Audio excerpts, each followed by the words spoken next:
Welcome to our tranquil space, a sanctuary designed to help you find the deepest, most complete sleep.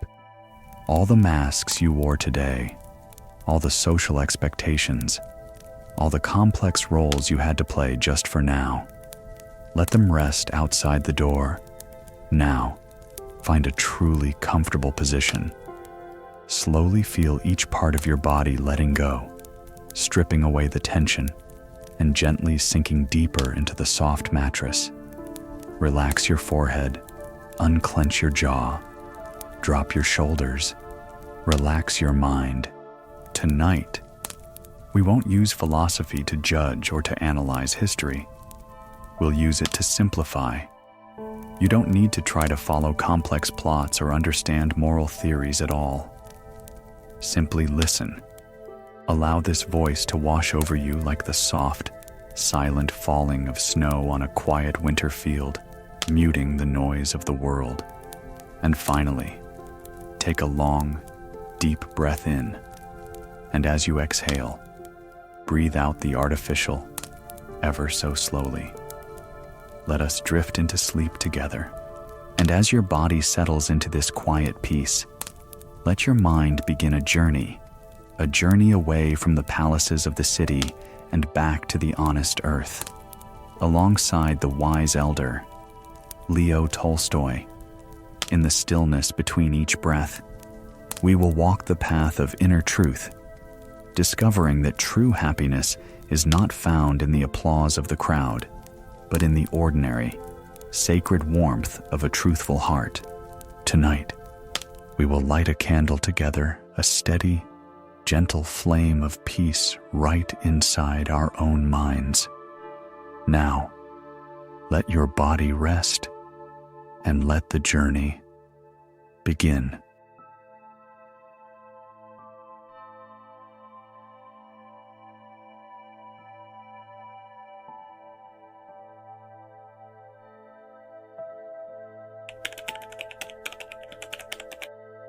We begin not with a fairy tale, but with a diagnosis. When Lev Tolstoy picked up his pen to write Anna Karenina, he did not start with a description of the snowy Russian landscape or the glittering ballrooms of St. Petersburg.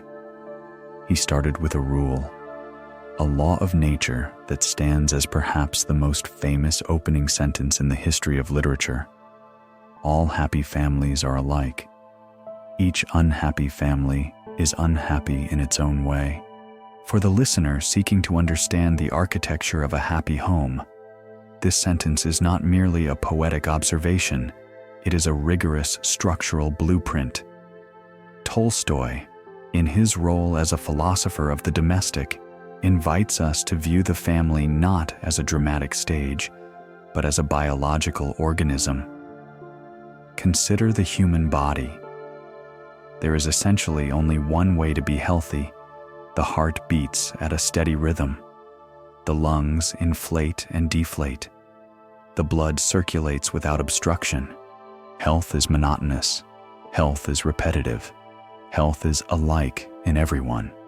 However, there are 1,000 ways to be sick. One can have a fever, a broken bone, a virus, or a chronic ache. Disease offers variety. Health offers stability. Tolstoy proposes that happiness in a family follows this same biological principle. A happy home is one that has achieved a state of homeostasis, a stable equilibrium where the boring functions of life work so smoothly that they become invisible. In a happy family, the bills are paid, the children are fed, the trust is unbroken, and the routine is respected. To the outsider looking in, a truly happy family might seem unremarkable, perhaps even dull. They have no scandalous stories to tell at dinner parties. They have no plot. And this is precisely Tolstoy's point. If your family life has a thrilling plot, you are likely in a state of dysfunction. The goal of the family is not to provide entertainment, but to provide a shelter from the storm of the world a place where the chaotic variables of life are reduced to a comforting constant. To build such a structure, one must lay a foundation that can withstand the immense weight of human ego. For Tolstoy, this foundation was radical honesty. This brings us to a pivotal historical fact that defines the Tolstoyan view of marriage. In 1862, at the age of 34, Tolstoy prepared to marry Sophia Behrs, a girl of only 18. Most men of his era and station would have entered marriage guarding their past lives as separate, private territories. But Tolstoy believed that a happy family could not exist if there were walls between the husband and wife. He believed the architecture of the home must be made of glass. So, a week before the wedding, he did something terrifying. He handed Sophia his private diaries. These were not curated collections of romantic thoughts. They were raw, unfiltered records of his gambling debts, his drunken nights, and, most painfully for Sophia, his numerous sexual liaisons with peasant women on his estate. He forced her to read them. He wanted her to know exactly who he was: the sinner, the beast, the man of flesh, so that their union would be based on the absolute, unvarnished truth rather than a polite illusion. Sophia was devastated. She wept for days, and the shock of those revelations haunted her for the rest of her life. Yet, despite the cruelty of the method, Tolstoy established a precedent in this house. There would be no shadows. He believed that the pain of truth was a necessary excavation to clear the ground for a structure that would not rot from the inside. However, a home is not just built on abstract principles. It is built on physical objects that anchor the family in time and space. A rare and poignant detail often missed by casual readers of Tolstoy's biography is the significance of the black leather divan couch at Yasnaya Polyana. This was not merely a piece of furniture. It was the altar of the family's continuity. Tolstoy was born on this leather couch. It was on this same couch that he sat while dictating his greatest works. And, crucially, it was on this same leather couch that all of his children were born. Imagine the psychological weight of that object. In a modern world where we constantly change apartments, upgrade furniture, and seek the new, the Tolstoy family revolved around this single, aging artifact. It connected the birth of the father to the birth of the children. It symbolized the sameness of the happy family, the idea that we are part of a cycle that repeats itself. The leather cracked and faded, but it held them. It was a physical reminder that they belonged to something older and larger than their individual momentary desires. The architecture of a happy home requires such anchors, totems of stability that say, "We are still here, we are the same." This creates a stark contrast to the modern, and often unhappy, craving for novelty. We often think that to fix a marriage or a family dynamic, we need a vacation to a new destination, a new house, or a new hobby. We look for external variables to inject happiness. Tolstoy's wisdom suggests the opposite. Look at the floorboards. Look at the daily breakfast ritual. Look at the way you greet each other when you walk through the door. Are these structural elements sound? The unhappiness of families, the diversity of grief he speaks of, arises when we try to innovate where we should be maintaining. When a husband or wife decides they want to be the protagonist of their own separate story, rather than a supporting pillar in the shared structure, the roof begins to sag. We see this in Anna Karenina with the Oblonsky family, whose domestic peace is shattered not by a great tragedy, but by the husband's casual infidelity, a moment where he prioritized his own desire for variety over the structural integrity of his home. He wanted the thrill of the new, and in doing so, he introduced the chaos of the unhappy family. Therefore, the first step in understanding Tolstoy's wisdom is to reframe our definition of domestic success. We must stop apologizing for boredom. We must stop fearing the routine. We must realize that the sameness Tolstoy speaks of is not a prison. It is a fortress. It is the quiet rhythm of a clock ticking in a warm room while a snowstorm rages outside. Inside the walls of the happy home, the drama ceases, and life real, organic, growing life can finally begin. As you listen to this, consider the architecture of your own relationships. Are they built on the shifting sands of excitement and secrets? Or are they grounded in the bedrock of transparency and repetition? The happy family does not just happen. It is built, brick by boring brick, by people who are brave enough to be exactly the same, day after day, for the sake of peace. He stepped down, trying not to look long at her, as if she were the sun. Yet he saw her, like the sun, even without looking.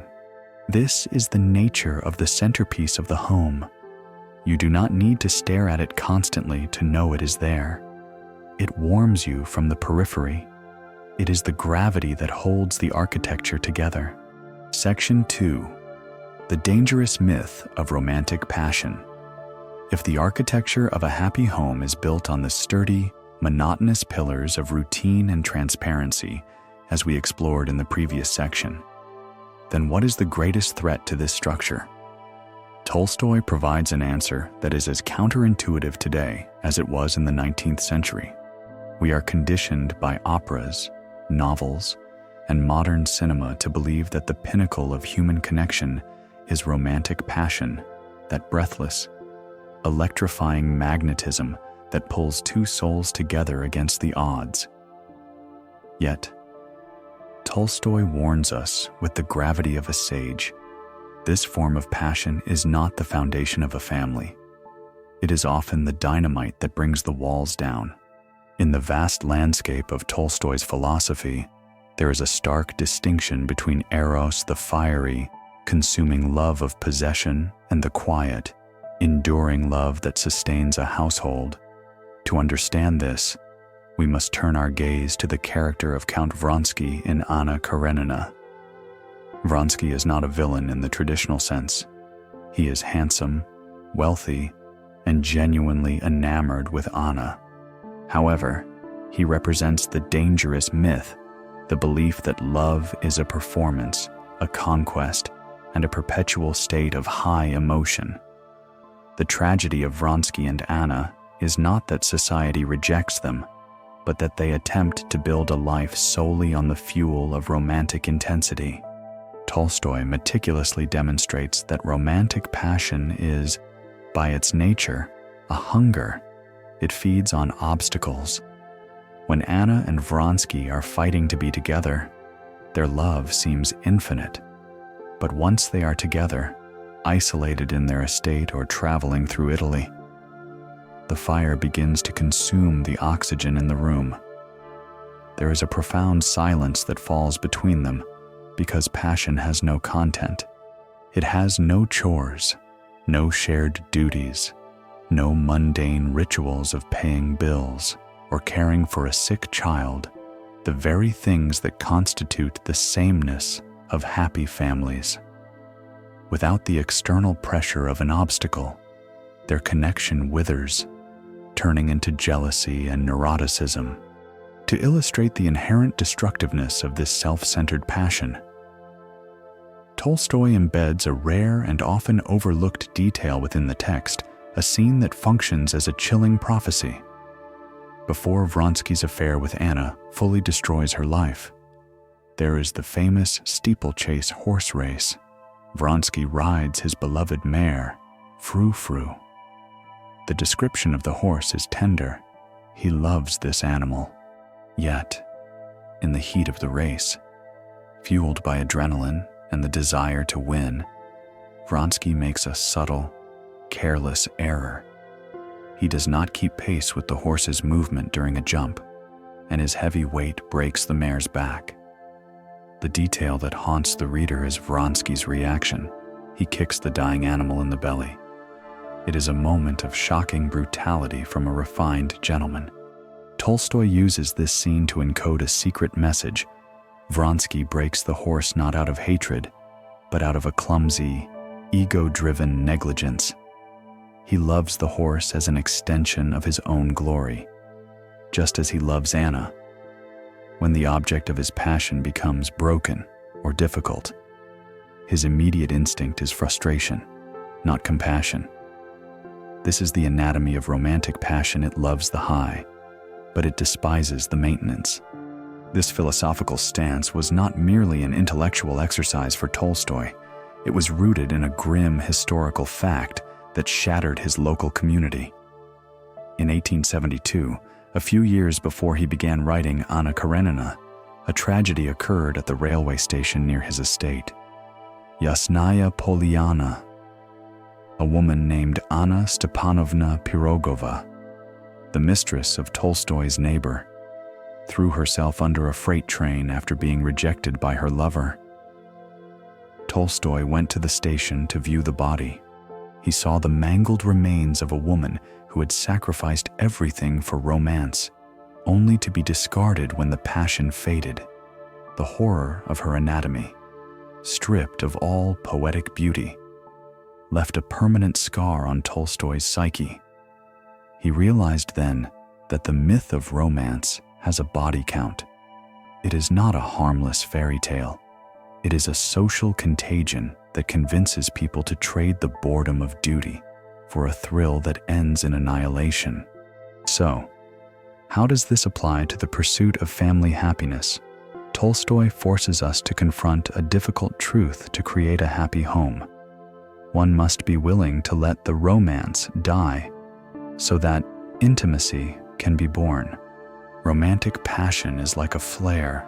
It burns bright and hot, illuminating the dark for a moment, but it cannot cook your food or warm your house through a long winter. For that, you need the slow-burning coals of domestic affection. This transition is painful. Many couples panic when the butterflies vanish. They assume they have fallen out of love or that they chose the wrong partner. They look at their spouse across the breakfast table and see a stranger eating toast, lacking the mystery they once held. Tolstoy suggests that this moment, the death of the mystery, is actually the starting line. True family happiness begins when you stop looking at each other with desire and start looking outward together in the same direction. It requires shifting from a face-to-face orientation, which characterizes the intense gaze of lovers, to a shoulder-to-shoulder orientation, which characterizes the stance of partners. Vronsky and Anna could only look at each other. They had no shared vision.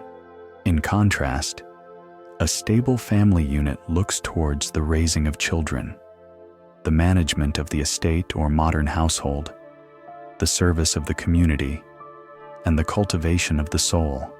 The practical lesson here is one of expectation management. If we enter marriage or long-term partnership expecting the soundtrack of a violin concerto to play indefinitely, we are setting the stage for resentment. We begin to blame our partner for the loss of excitement, just as Vronsky kicked Frou-Frou. We fail to see that the boring safety of the partner is the very thing that allows us to flourish in other areas of life. Tolstoy invites the audience to perform an audit of their own relationships. Are you addicted to the highs and lows? Do you provoke conflict just to feel the rush of reconciliation? These are symptoms of the Vronsky virus. To inoculate your home against this, you must cultivate a taste for the ordinary. You must learn to find the sublime not in the grand gesture, but in the reliability of the other person's presence. He felt that the fulfillment of his desire gave him only 1 grain of the mountain of happiness he had expected.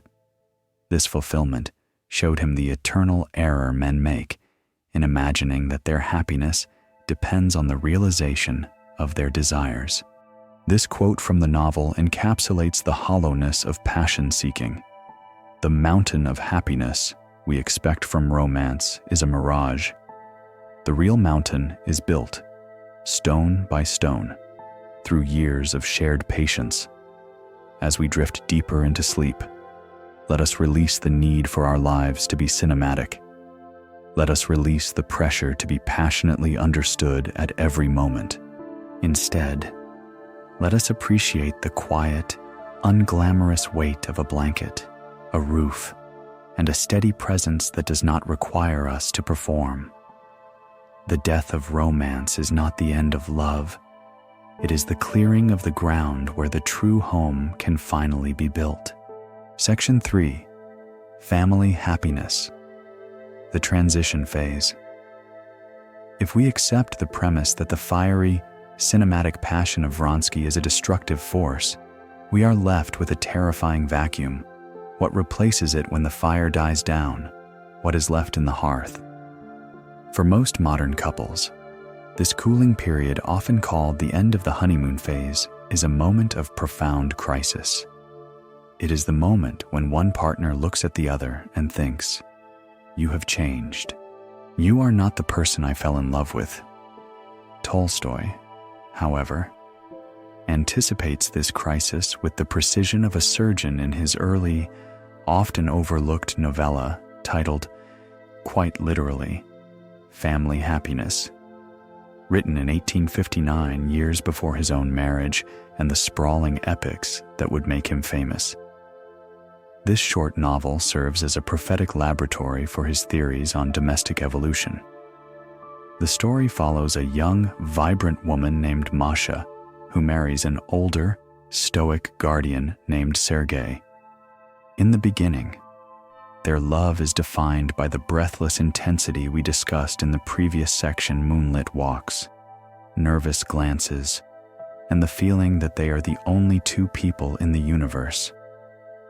But Tolstoy does not end the story at the wedding, as most romances do. He dares to write about what happens next. The tragedy and the ultimate wisdom of the book unfolds as Masha begins to feel the romance evaporating. She wants balls. She wants admiration. She wants the high voltage of courtship to continue indefinitely. Sergei, however, settles into a quiet, contented rhythm of managing the estate and reading books. Masha interprets this shift as a loss of love. She screams at the silence of the countryside, feeling trapped in the very sameness that Tolstoy later identified as the hallmark of a happy family. She believes her marriage is failing because it has become ordinary. Here, Tolstoy introduces a crucial philosophical concept: the metabolism of love.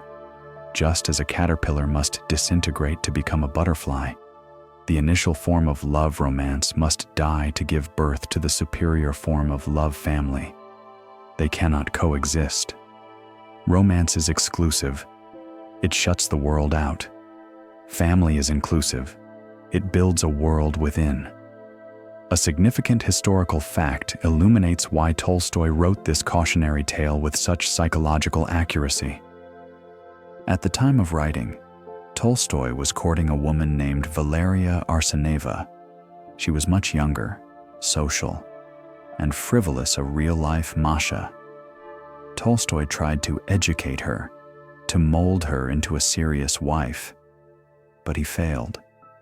He broke off the engagement, realizing that she was addicted to the social performance of love rather than the reality of it. Family happiness was essentially a simulation he ran in his head, a war game of marriage, to see if a relationship based on an age and maturity gap could survive the death of the honeymoon. His conclusion in the book was stark. The relationship survives only if the couple accepts that the lover must become the friend The novella reaches its climax not with a shout, but with a quiet, devastating realization in a nursery. This brings us to a rare and subtle detail in the text that masterfully symbolizes this shift. In the final scene, Masha tries to rekindle the old romantic spark. She approaches Sergei, hoping to evoke the nervous excitement of their courtship days. She wants him to look at her as a mystery again, but Sergei refuses to play the game. He looks at her with a calm, steady gaze and points to their child playing on the floor. He effectively tells her that the time for moonlit secrets is over. The time for shared responsibility has begun. Masha feels a sharp pang of grief for the girl she used to be. But then, a wash of peace. She realizes that the excitement she missed was actually just anxiety. What she has now, this boring, heavy, shared existence, is unbreakable. Tolstoy argues that the transition phase is painful because it is an ego death. During the honeymoon phase, we love how the other person makes us feel. We are in love with the reflection of ourselves in their admiring eyes. But in the family phase, the mirror is broken. We are no longer the center of attention. The unit is the center. The focus shifts from, "Do you desire me?" to, "Did we pay the taxes?" or, "Is the child warm?" This transition is often where marriages collapse in the real world. We misdiagnose the peace of the family phase as boredom. We panic. We think the spark is gone, so we must go find it elsewhere: an affair, a new hobby, a midlife crisis. Tolstoy gently places a hand on our shoulder and says, "Stop. You have not lost the path. You have arrived at the destination. The spark was merely the ignition. The engine is now running. The quiet humming sound you hear is not the absence of love. It is the sound of love working, for the listener drifting into sleep." This reframing is deeply soothing. It absolves us of the pressure to maintain a high-octane performance in our relationships. It tells us that it is okay if we no longer feel the nervous butterflies when our partner walks into the room. In fact, it is better. Butterflies are a stress response. The absence of butterflies means you are safe. Tolstoy's Masha eventually finds a new kind of happiness, one that is different, as she puts it. It is a happiness lacking in sharp peaks, but also lacking in deep valleys. It is a flat, fertile plain where life can actually grow. This is the family happiness of the title, not an ironic title, but a literal one. It is the happiness of the collective, not the individual. We must also acknowledge the role of language in this transition. In the early days of the book, Masha and Sergei speak in half-sentences, understanding each other intuitively through the mist of love. Later, they must learn to speak plainly about budgets and logistics. Tolstoy highlights that this shift from poetic silence to prosaic prose is necessary. You cannot build a house on poetry.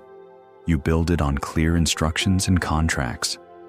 The shift in language from the romantic to the practical is the sound of the foundation setting.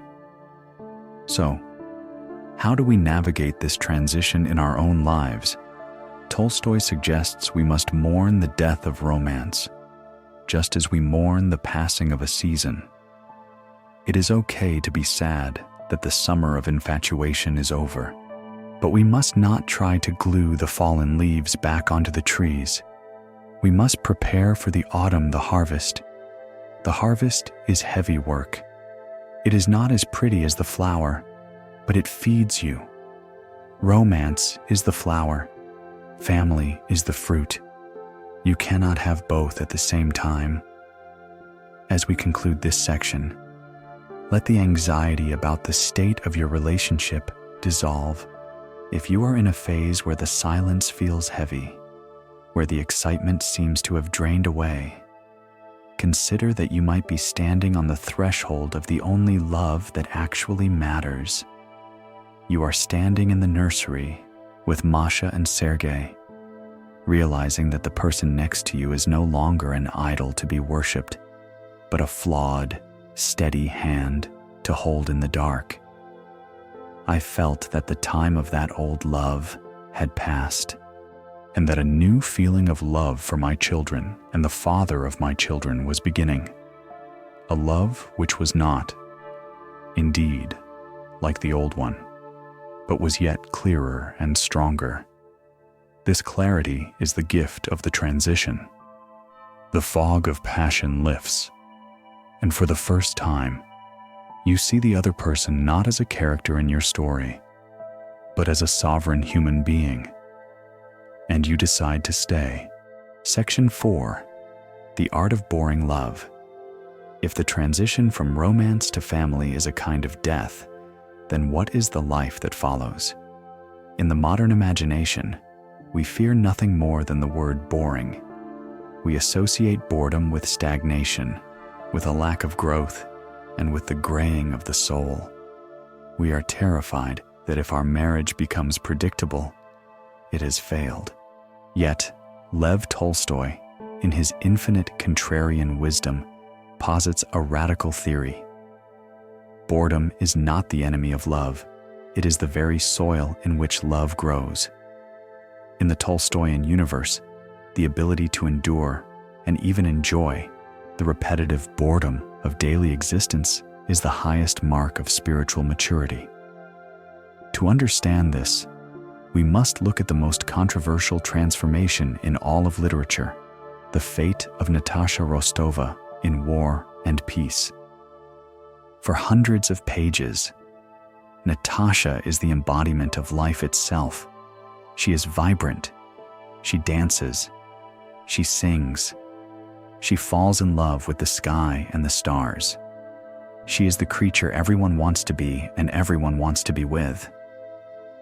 But in the epilogue, the section of the book that many readers skip and critics despise Tolstoy does something unforgivable.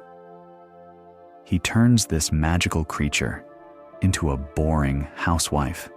In the final pages, Natasha is described as stout, having gained weight, untidy, and completely uninterested in society, fashion, or singing.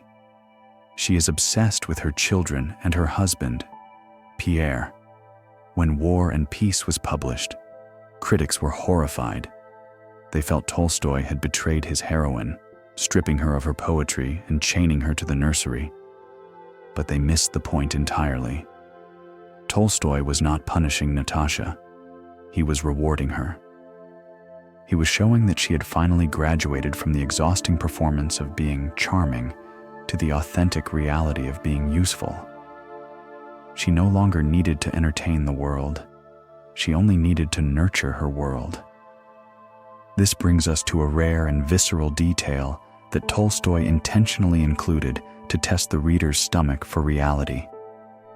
In the epilogue, there is a scene where Natasha holds up a diaper to her husband, Pierre. She is not discussing philosophy or politics. She is discussing the color of the baby's stool. She points to a yellow stain on the cloth with intense seriousness, interpreting it as a sign of the child's health.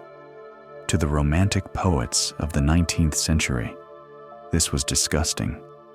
Art was supposed to be about marble statues and weeping willows, not dirty diapers.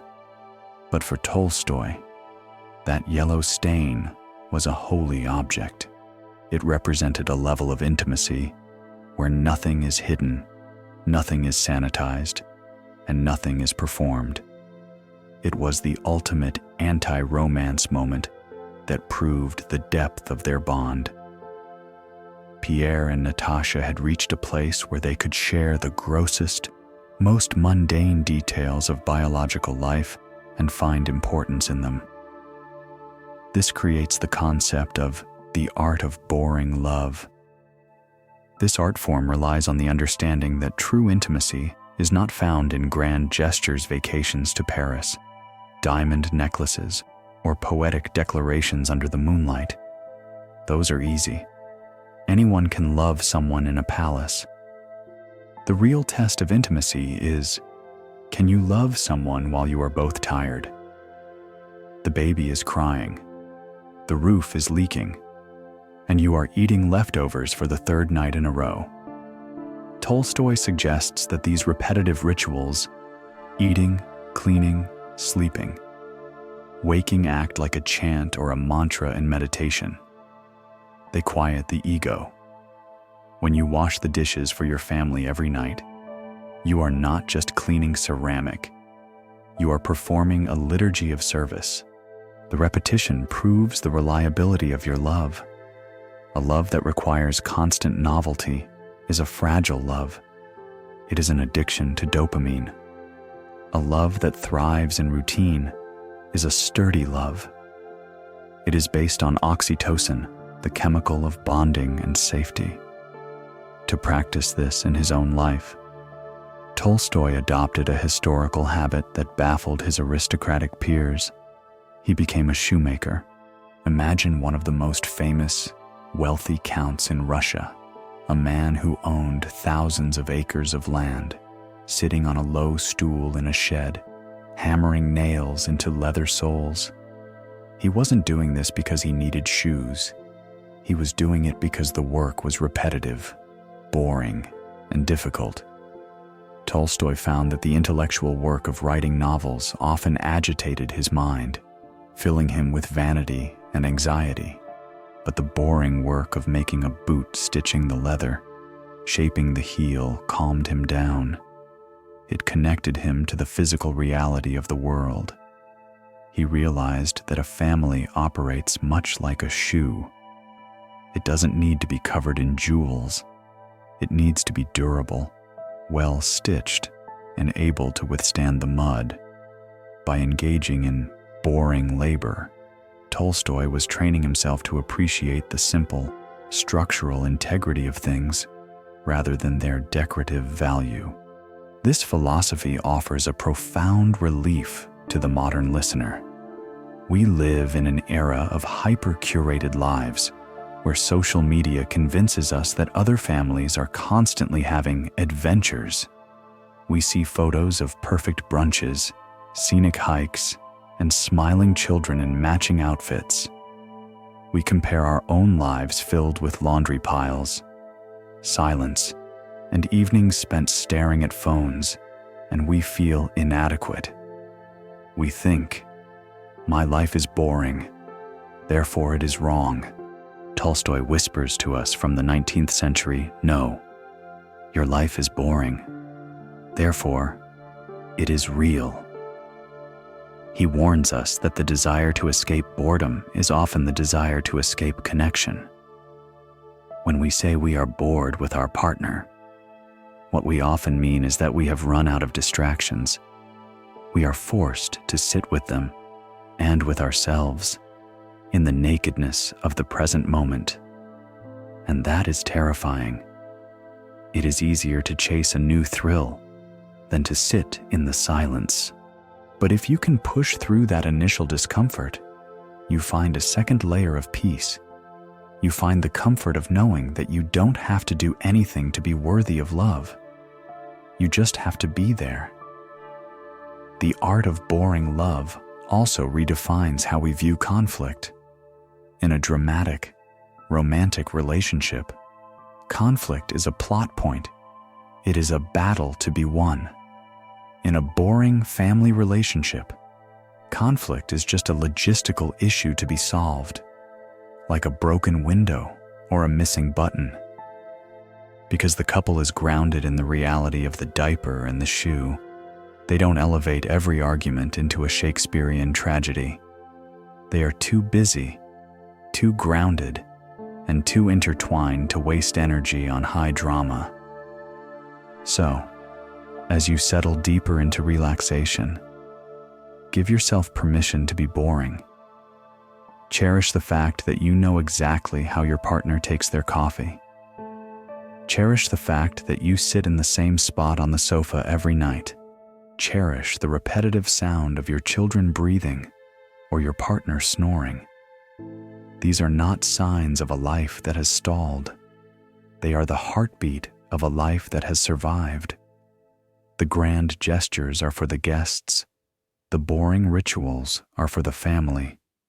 The pure and complete sorrow is as impossible as pure and complete joy. Life is a mixture, a gray slurry of days that blend into one another. And in that grayness, if we look closely, we find the gold of dependability. Natasha Rostova became boring because she finally became happy. She stopped being a character in a novel and started being a human being. That is the goal. Section 5. Radical honesty as a foundation.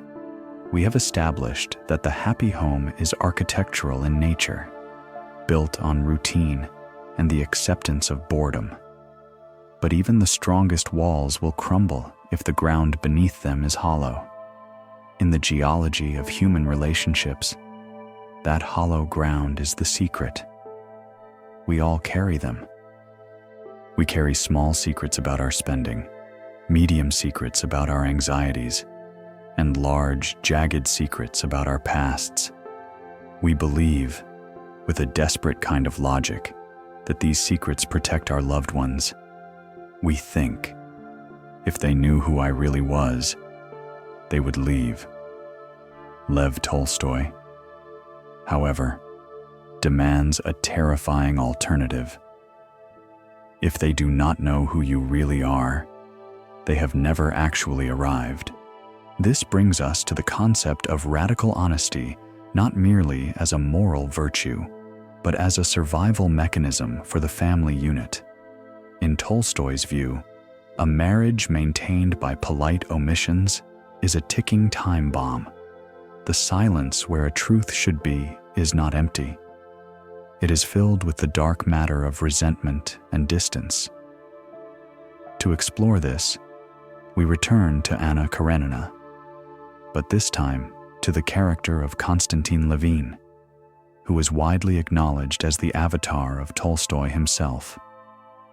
Before his wedding to the young and innocent Kitty Sherbatskaya, Levin undergoes a crisis of conscience.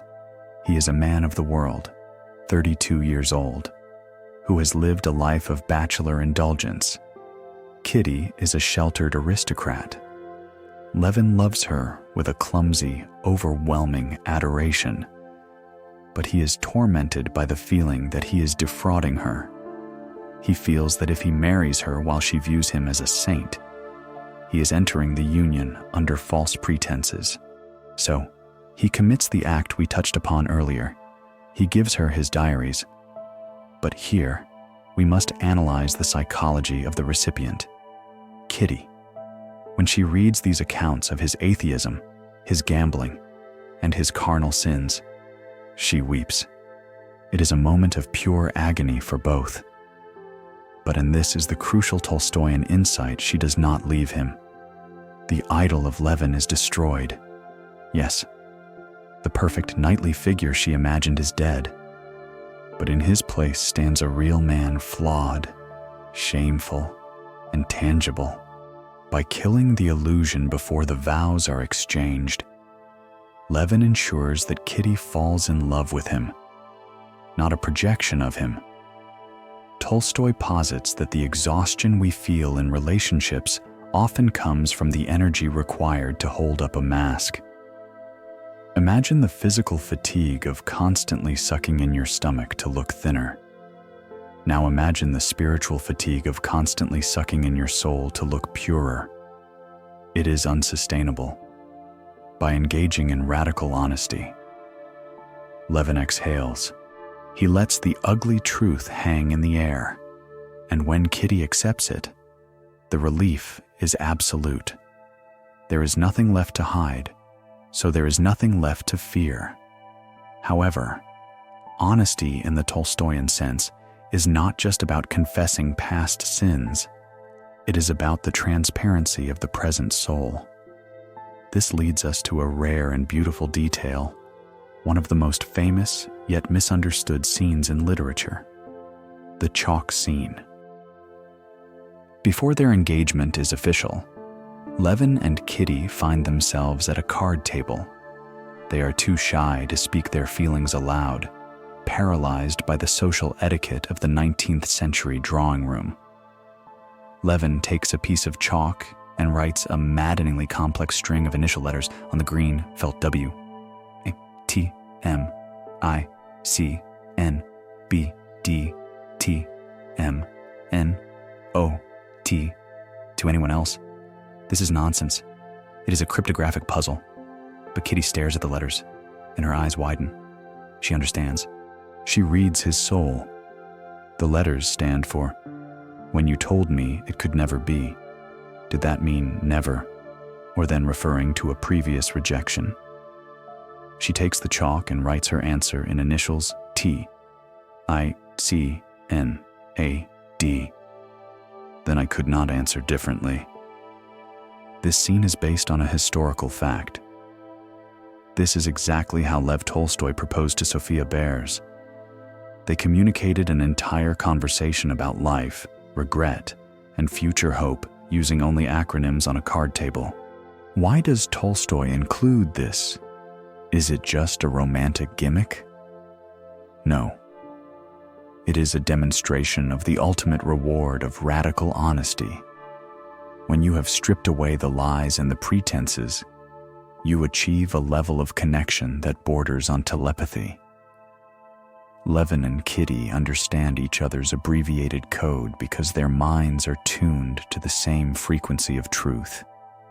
They no longer need the bulky, clumsy vehicle of full sentences to explain themselves. They have achieved communion. Tolstoy suggests that deception creates static in the signal between two people. When you are hiding something, you have to carefully calculate your words, checking them against your secret to ensure you don't slip up. This calculation creates a lag. It creates a barrier. But when there is radical honesty, the signal is clear. You can speak in initials. You can look across a crowded room and understand a glance perfectly. This is the deep sleep of the relationship, a state of rest where the brain no longer needs to work overtime to decode the partner. But we must also address the shadow side. Radical honesty is dangerous. In the novel, after reading the diaries, Kitty is haunted by jealousy. She sees the women from Levin's past in her mind's eye. Tolstoy does not shy away from this. He acknowledges that the truth leaves scars. However, he argues that a scar is better than an open wound. A secret is an infection. It festers and spreads because it is covered up. A confession is a surgical cut. It bleeds. It hurts. But then it closes and heals. The tissue that grows back is tougher than the skin was before. For the modern listener, the application of this section is perhaps the most challenging. We live in an era of curated vulnerability, where we share only the flaws that make us look relatable, but keep the truly shameful things hidden. Tolstoy asks, can you be unlovable? Can you trust your family enough to show them the parts of you that are petty, jealous, weak, or cruel? He argues that we often treat our family members like guests in our house. We tidy up the mental living room before they enter. But family are not guests. They are the residents. They live there. If you don't show them the mess in the attic, they will eventually smell the rot, and they will blame themselves for the smell. By showing them the mess, you invite them to help you clean it. Levin's marriage to Kitty is not perfect. They fight. They misunderstand each other. Levin often feels alienated, but they never doubt the reality of the other person. They are standing on solid rock, not on the shifting sands of a persona. as you drift towards sleep, consider the weight of the masks you carry. How heavy is the image you are maintaining for your partner, your children, or your parents? What would happen if you set it down? Tolstoy's wisdom offers a soothing promise. The people who truly love you are not loving the mask. They are waiting for you to take it off so they can finally see the person they have been living with all this time. The happy family is a conspiracy of truth-tellers. They have signed a pact that says, "Here, within these walls, we do not pretend." And in a world that is constantly demanding performance, that permission to be nakedly, flawedly human is the greatest luxury one can possess. "If you love me as you say you do," she whispered, "make it so that I am at peace." Peace does not come from perfection. Peace comes from the absence of secrets. The chalk on the table is erased. The dust is blown away. But the message remains understood. Section 6. The poison of social comparison. We have built the walls of our happy home with routine and cemented the foundation with radical honesty. But now, we face an intruder.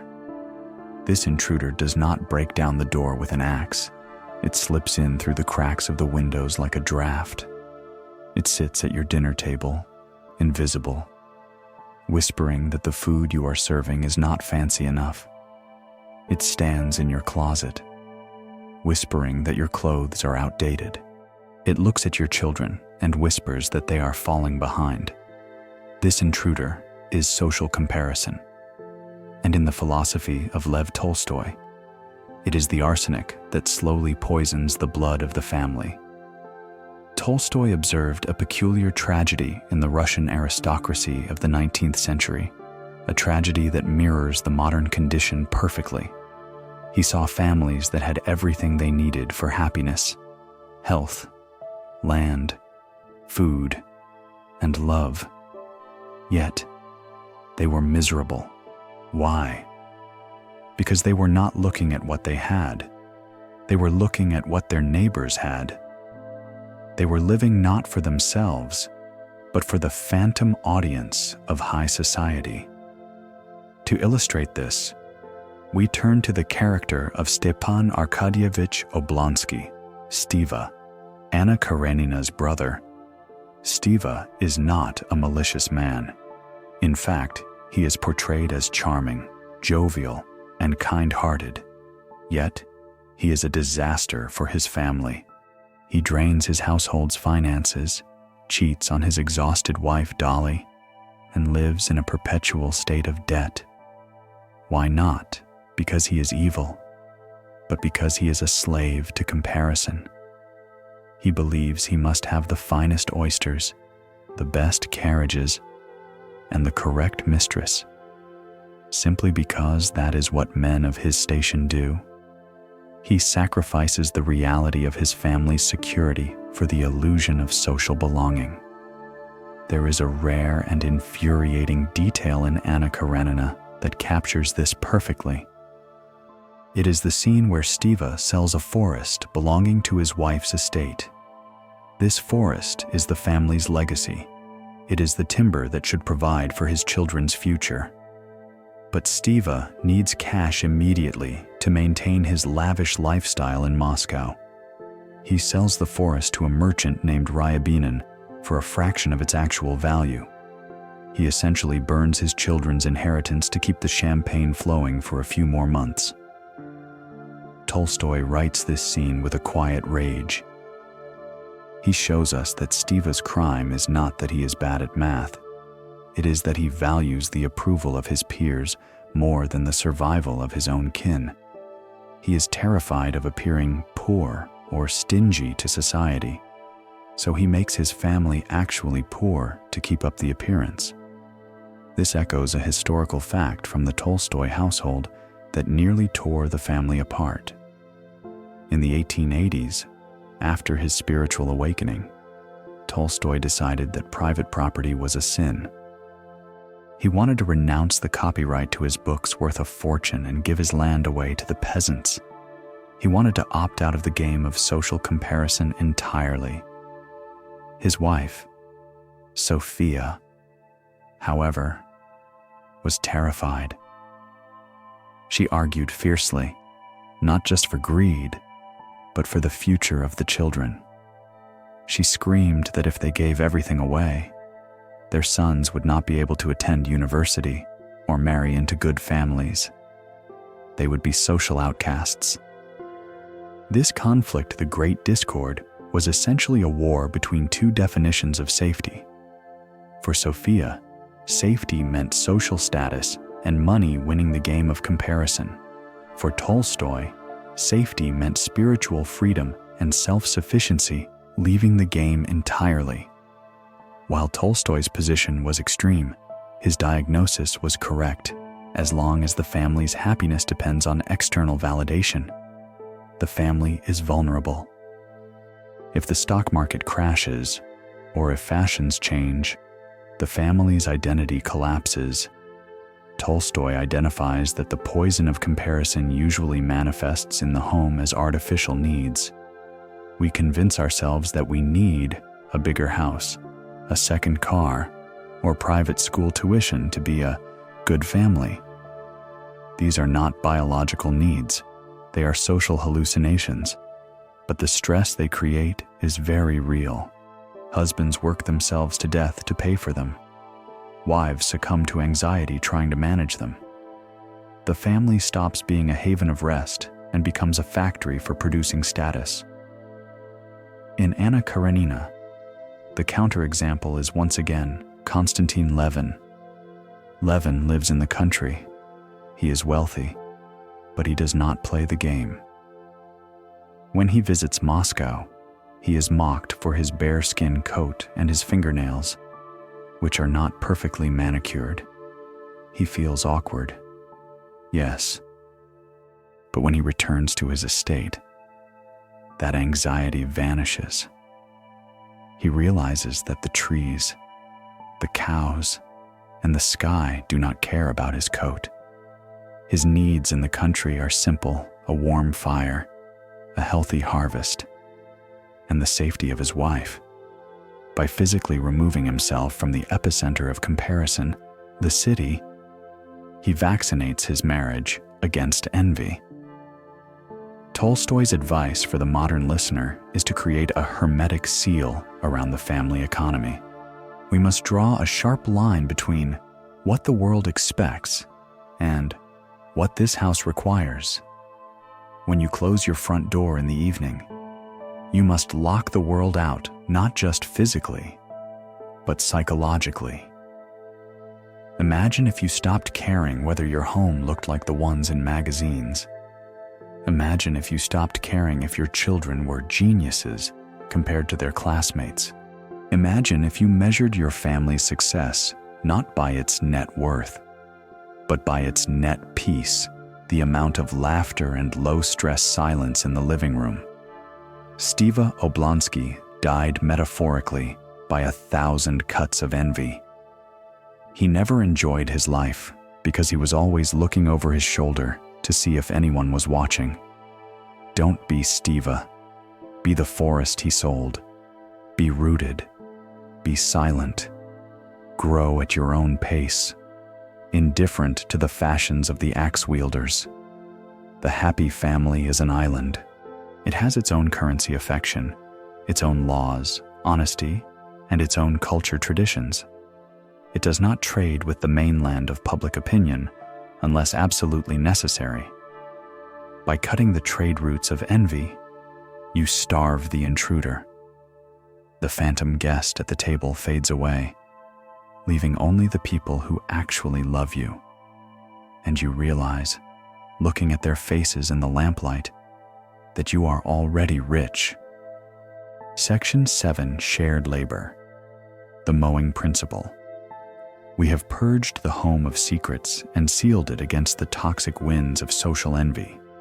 But a house that is merely clean and honest is still a static object. A family cannot survive in stasis. It needs motion, It needs a pulse. In the modern world, we often try to generate this pulse through conversation. We believe that to connect with our partner or our children, we must sit down and talk. We schedule quality time, which usually means staring at each other across a table, forcing words out of tired brains. Lev Tolstoy, however, offers a remedy that bypasses the intellect entirely. He suggests that the deepest bonds are not formed when we are looking at each other, talking about our feelings, but when we are standing side by side, silent, working towards a common physical goal. This is the mowing principle. To understand this, we must walk into the high grass of Anna Karenina and witness one of the most hypnotic scenes in literature, the mowing scene. Konstantin Levine, the neurotic, overthinking landowner, is exhausted by his own mind. He is plagued by questions about the meaning of life, the existence of God, and his own worthiness. His brain is his enemy. So, he does something that was considered scandalous for a Russian aristocrat. He grabs a scythe and joins the line of peasants in the fields to harvest the hay. At first, the work is agony. His back aches, his hands blister, and he feels clumsy compared to the fluid grace of the peasants. He is conscious of every swing, calculating the angle, trying not to look foolish. This represents the early stages of any relationship or family project, the friction of trying to coordinate two separate egos. But then, as the sun rises higher and the sweat soaks his shirt, a strange alchemy occurs. Levin stops thinking. The scythe begins to move itself. Tolstoy writes, "The more he mowed, the less he felt what he was doing, and the more easily and smoothly his scythe cut. It was a happy time. The moments of unconscious movement were the happiest. This is the state of flow identified by psychologists a century later, but Tolstoy understood it intuitively. In this state, the self dissolves.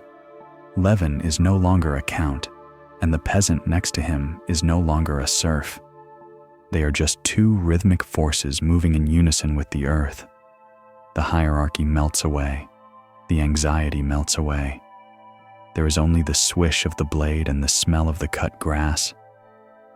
This brings us to a historical fact that underscores Tolstoy's commitment to this philosophy. This was not just a literary device. Tolstoy, the Count, actually worked the fields. There is a famous painting by Ilya Repin titled Tolstoy Plowing, which depicts the great author following a white horse, wrestling the earth. The aristocracy mocked him. They called him a peasant count and laughed at his coarse clothes. But Tolstoy knew something they didn't. He knew that physical exhaustion is the greatest detergent for spiritual anxiety. He found that after a day of brutal labor, the petty arguments and neuroses of family life vanished. You cannot be petty when you are physically spent. You cannot maintain a grudge when your body is flooded with the endorphins of honest work.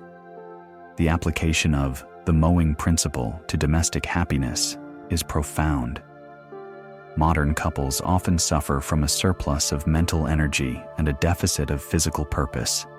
We sit in offices, we sit in cars, we sit on sofas. Our bodies are stagnant, so our minds become hyperactive, spinning scenarios of conflict and worry. We try to fix our marriages with therapy, more talking, when perhaps we should be fixing them with a garden hoe. Tolstoy suggests that if a family is drifting apart, the solution is not a vacation which is passive, but a project which is active. Paint a room together, build a bookshelf, plant a vegetable garden, cook a complex meal from scratch. There is a rare and specific detail in the mowing scene that serves as a masterclass in this dynamic. It involves the old peasant, Titus, who leads the line of mowers. Titus does not run. He moves with a steady, pendulum-like stride. He stops frequently to sharpen his scythe with a whetstone. The sound of the whetstone zip, zip, zip becomes a calming metronome for Levin. Tolstoy notes that during these pauses, Levin eats a piece of bread soaked in water with the peasants, and it tastes better than any feast in Moscow. Why is this detail vital? Because it teaches us the rhythm of shared labor. It is not about rushing to the finish line. It is about the synchronization of the pause. In a family, mowing together means learning to rest together in the middle of the work. It is the shared cup of tea after cleaning the garage. It is the glance exchanged over the pile of dirty dishes that says, "We are in this mess together." That glance is worth 1,000 hours of couples counseling. The mowing principle also acts as a bridge across the generational gap. Just as Levin connected with the peasants, a different class, through the scythe, parents connect with children, a different generation, through the hands. A teenager might roll their eyes at a lecture, but if you hand them a wrench and ask for help fixing the car, the dynamic changes. You are no longer authority versus subject. You are mechanic A and mechanic B. The third object, the broken car, absorbs the tension. Tolstoy warns us that a life of pure leisure, like that of Vronsky, leads to a rotting of the soul. Vronsky plays tennis, but he plays it for amusement and competition. It is a game.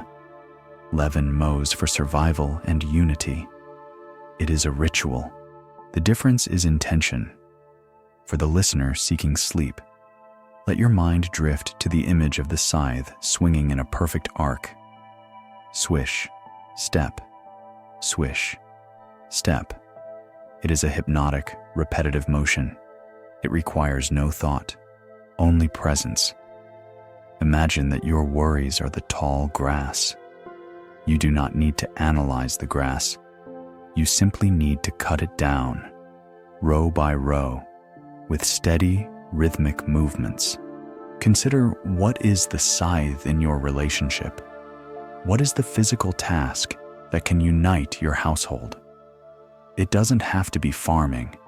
It can be walking the dog every evening at the same pace. It can be the silent choreography of preparing dinner, where one chops and the other stirs, moving around each other in a kitchen dance that has been practiced for years. In that silence, in that shared sweat and effort, the I becomes we. The mind stops chattering. The heart rate slows. And finally, you understand what Levin understood under the hot Russian sun, that the heavy burden of being an individual is lifted when you merge your labor with another. You are not alone in the field. The scythe cut of itself. These were happy moments. Let the scythe swing.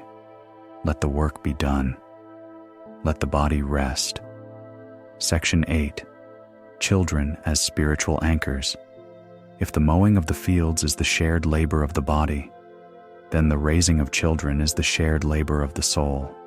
We have moved through the architecture of the home, the death of romance, the birth of honesty, and the rhythm of work.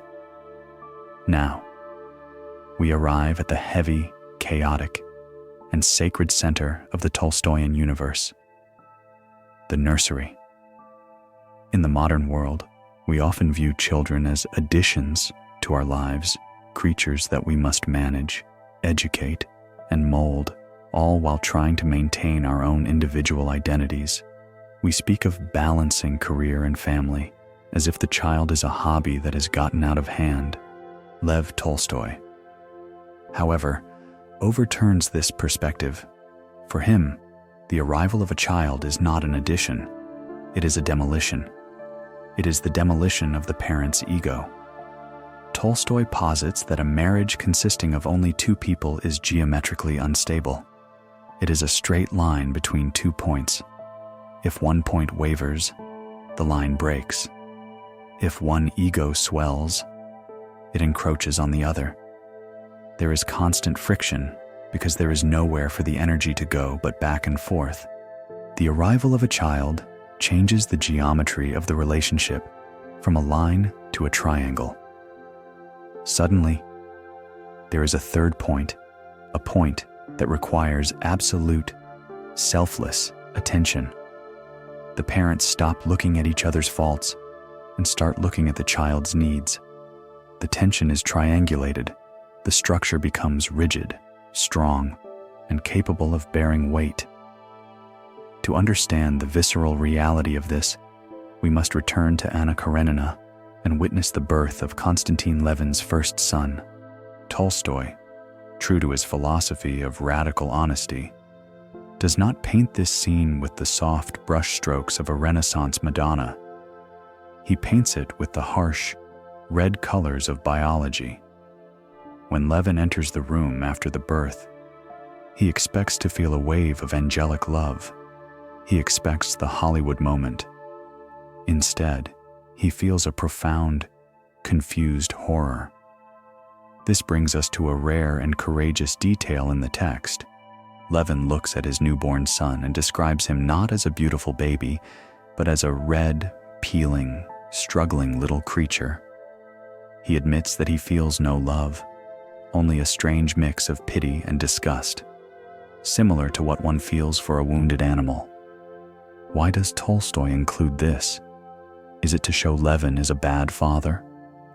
No. It is to validate the reality of parenthood over the myth of parenthood.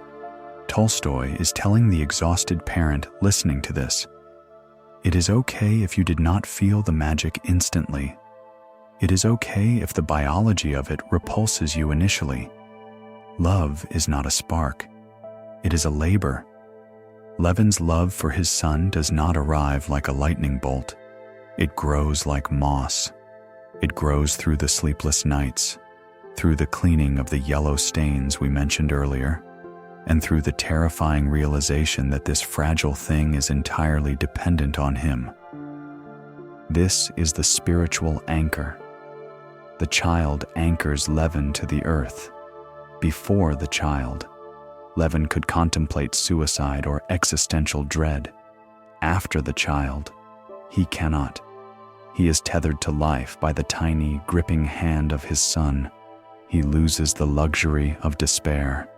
This philosophical stance was forged in the fires of Tolstoy's own tragic experience. A historical fact that weighs heavily on his worldview is the sheer scale of death in the Tolstoy household. Lev and Sophia had 13 children. Only 8 survived childhood. They buried 5 of their own flesh and blood. The most devastating loss was their last son, Vanichka, a brilliant and sensitive boy who died at age 7. This constant proximity to birth and death transformed the Tolstoy home into a place where the trivialities of high society could not survive. You cannot care about whether you are wearing the latest fashion when you are sitting by the bedside of a feverish child. You cannot care about a snub at a dinner party when you have just buried a coffin in the family plot. The children, both the living and the dead, forced Tolstoy and Sophia to live in the deep real. They stripped away the varnish of the ego. Tolstoy argues that children serve as living mirrors. A child has no social filter. They mimic your tone, your anger, and your habits. When you yell at a child, and they yell back, you are seeing your own ugly reflection. When they are kind, you see the fruit of your patience. You cannot hide from yourself when you are a parent, because your character is walking around the house in a smaller body. This is why parenting is a spiritual discipline. It forces you to clean up your own soul, not for your sake, but because you are being watched and copied. In Anna Karenina, we see the tragic counterpoint in Anna herself. As she becomes more entangled in her affair with Vronsky, she begins to neglect her children. She views her son, Seryozha, not as a person, but as an obstacle to her happiness with Vronsky. Later, she views her daughter with Vronsky as a mere doll because she rejects the anchor. She drifts. She floats away into the ether of her own paranoia and drug-induced nightmares. Without the grounding weight of maternal duty, she has nothing to hold her back from the train tracks. Tolstoy suggests that the burden of children is actually the ballast of the ship. A ship without ballast may be faster and lighter, but it will capsize in the first storm. A ship weighed down by cargo sits deep in the water.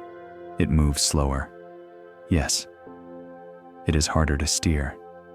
Yes. But it is stable. For the modern listener, this section offers a reframing of the loss of freedom that comes with family life. We often mourn the loss of our free time, our sleep, and our disposable income. Tolstoy asks us to view this loss as an offering. In the monastery, monks wake up at 4 a.m. to pray. They eat simple food. They deny the self. We call them holy. In the home, parents wake up at 4 a.m. to feed a baby. They eat leftovers. They deny the self. Tolstoy argues this is the exact same path to enlightenment. The nursery is your monastery. The crying baby is your bell calling you to practice patience. There is a profound peace in accepting this servitude. When you accept that you are no longer the protagonist of the movie, but the director trying to help the new actors succeed, the pressure lifts. You don't have to be happy in the sense of constant pleasure. You just have to be there. As you visualize this, imagine the nursery at Yasnaya Polyana. The heavy curtains are drawn. A single candle burns. The air smells of milk and warm flannel. It is a sensory world, far removed from the cold intellect of the library. Here, in the semi-darkness, the great writer Tolstoy is just a man holding a feverish hand. He is not thinking about his fame or his legacy. He is thinking about the next breath of his child. In that moment, he is entirely free of his ego. He is entirely free of the Arzama's horror or the fear of death. He is locked into the present moment by the needs of another life. He looked at the little, pitiful, struggling creature, and he felt that he was not only close to it, but that he was it. This is the ultimate dissolution of the self. To look at your family and realize I am not separate. I am the soil in which this garden grows, and the soil does not complain about the rain. It drinks it. Section 9. Managing jealousy and possessiveness. We leave the sanctuary of the nursery, where love is selfless and giving, and step into the darker corridors of the adult mind. Here, we confront the shadow that lurks behind the closed doors of even the most respectable marriage's jealousy. If the child is the anchor of the family, then jealousy is the storm that threatens to tear the ship apart. Lev Tolstoy, in his later years, became obsessed with the destructive power of sexual possessiveness. He realized that many couples mistake jealousy for a sign of intense love. They think he is jealous because he cares so much. Tolstoy corrects this dangerous delusion with a surgical ruthlessness. He argues that jealousy has nothing to do with love.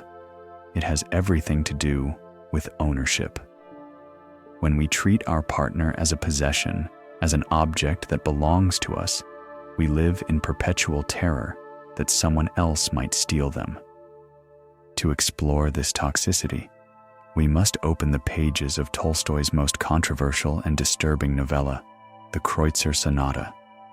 Unlike the sprawling, multi-layered world of war and peace, The Kreutzer Sonata is a claustrophobic monologue. It is told by a man named Posnichev, who sits on a train and calmly confesses to the passengers that he murdered his wife. He did not kill her because she betrayed him. She never actually committed adultery. He killed her because he was consumed by the idea that she might. He killed her because he viewed her as his property, and the mere thought of her sharing an emotional connection with another man was a theft he could not endure. This brings us to a rare and sensory detail that forms the crux of the story.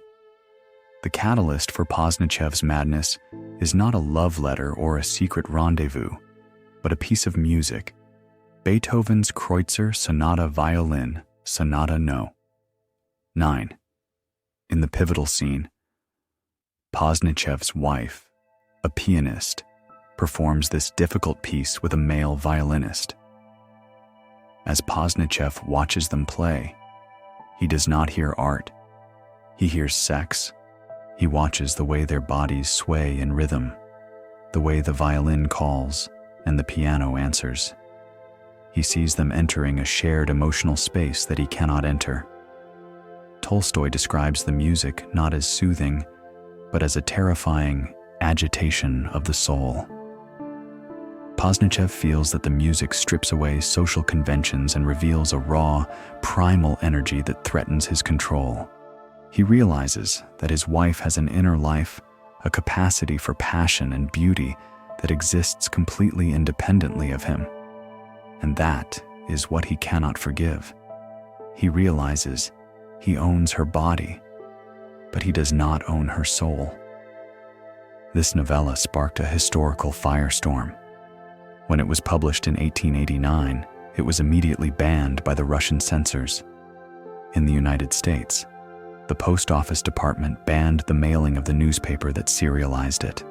Theodore Roosevelt, the future president, famously called Tolstoy a sexual moral pervert.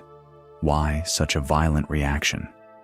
Because Tolstoy had exposed the dirty secret of the patriarchal marriage, that it was often a form of legalized slavery, where the master lived in constant fear of a slave revolt. He showed that a marriage built on physical attraction and possession inevitably sours into hatred. Because physical beauty fades, and the desire for freedom creates friction. Tolstoy's diagnosis of jealousy is that it is the result of instrumentalization. Posnichev did not love his wife as a human being. He used her as an instrument for his own pleasure. When you use someone as an instrument, you become terrified that someone else will play them. So, how do we apply this warning to the modern quest for family happiness? Tolstoy challenges us to examine the roots of our own jealousy. When we feel that sharp pang of insecurity because our partner smiles at a waiter, or spends too much time with a friend, or has a private hobby, we must ask, what am I afraid of losing? Are we afraid of losing their love? Or are we afraid of losing our control? The antidote to the Posnichev virus is autonomy. A happy family is not a prison where two people are handcuffed together. It is a partnership of two free sovereigns. Tolstoy suggests that we must learn to love the otherness of our partner.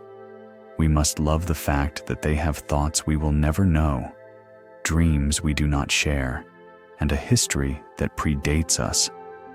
Instead of trying to merge completely, which is impossible and destructive, we should stand back and admire the partner as we would admire a work of art in a museum. You can love a painting deeply, but you do not try to paint over it. You do not try to put it in your pocket and hide it from the world. You let it be. In the practical sense, this means cultivating separate gardens. If the mowing principle is about working together, the separate garden is about respecting the space where the partner grows alone. Maybe your husband loves fishing and you hate it. Let him go. Do not begrudge him that joy. Maybe your wife loves a specific type of complex literature that bores you. Buy her the books. Let her enter that world. Tolstoy teaches us that the only way to keep a bird is to leave the cage door open. If the bird stays, it is love. If you have to clip its wings, or in Posnichev's case, kill it to keep it, it was never love. It was just capture. For the listener drifting into sleep, this is a permission slip to release your grip. Unclench your hands. You do not need to monitor your partner's phone. You do not need to analyze their every glance. The energy you spend on surveillance is energy stolen from your own happiness. Trust is not the belief that they will never hurt you. Trust is the knowledge that you do not own them, and therefore you cannot lose them because they never belonged to you in the first place. They are a loan from the universe, a companion for a part of the journey. Music forces me to forget myself and my true state. It transports me to some other position, not my own. Let the music play. Let your partner be the violinist of their own life. You do not need to play every note with them.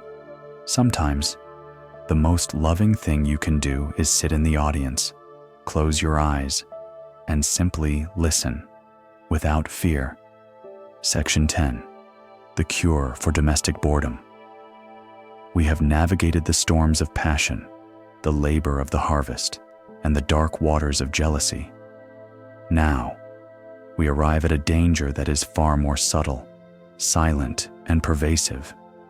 It is not a sudden explosion, but a slow leak.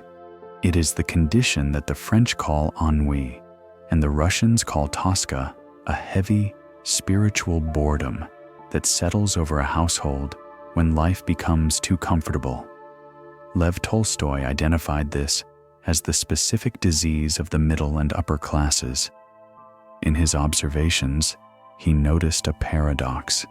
The families that had solved the problem of survival, who had warm houses, plenty of food, and servants to do the chores, were often the most miserable.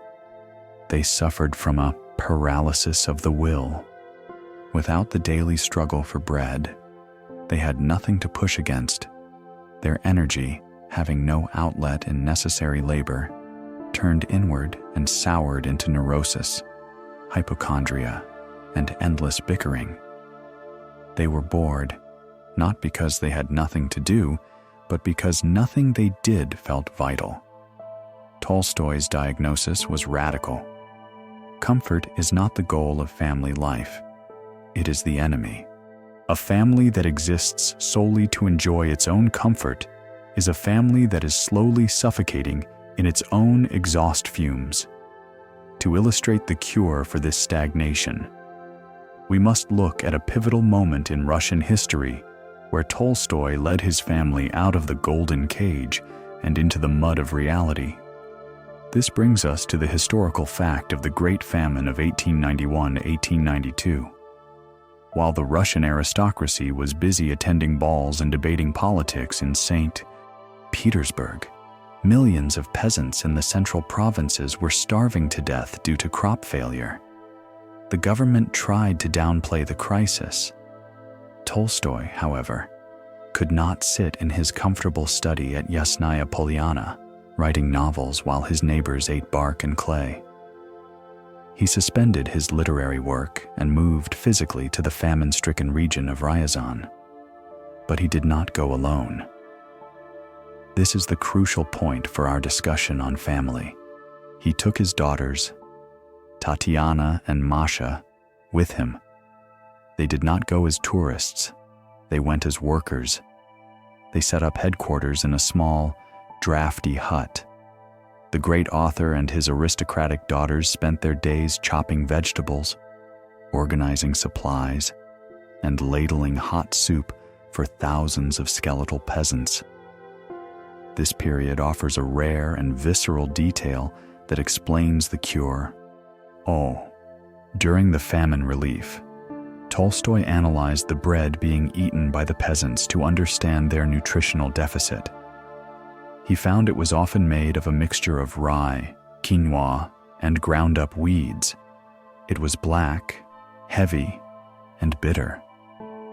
Contrast this with the white bread of the Moscow salons, light, sweet, and airy. Tolstoy realized that the black bread of service had a grit and a reality that the white bread of leisure lacked. When his daughters returned to the hut after a 14-hour day of feeding the hungry, they were exhausted, dirty, and cold. But for the first time in years, they were not bored.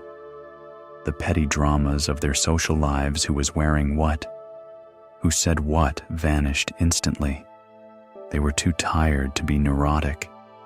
They were united by a mission that was bigger than their own egos.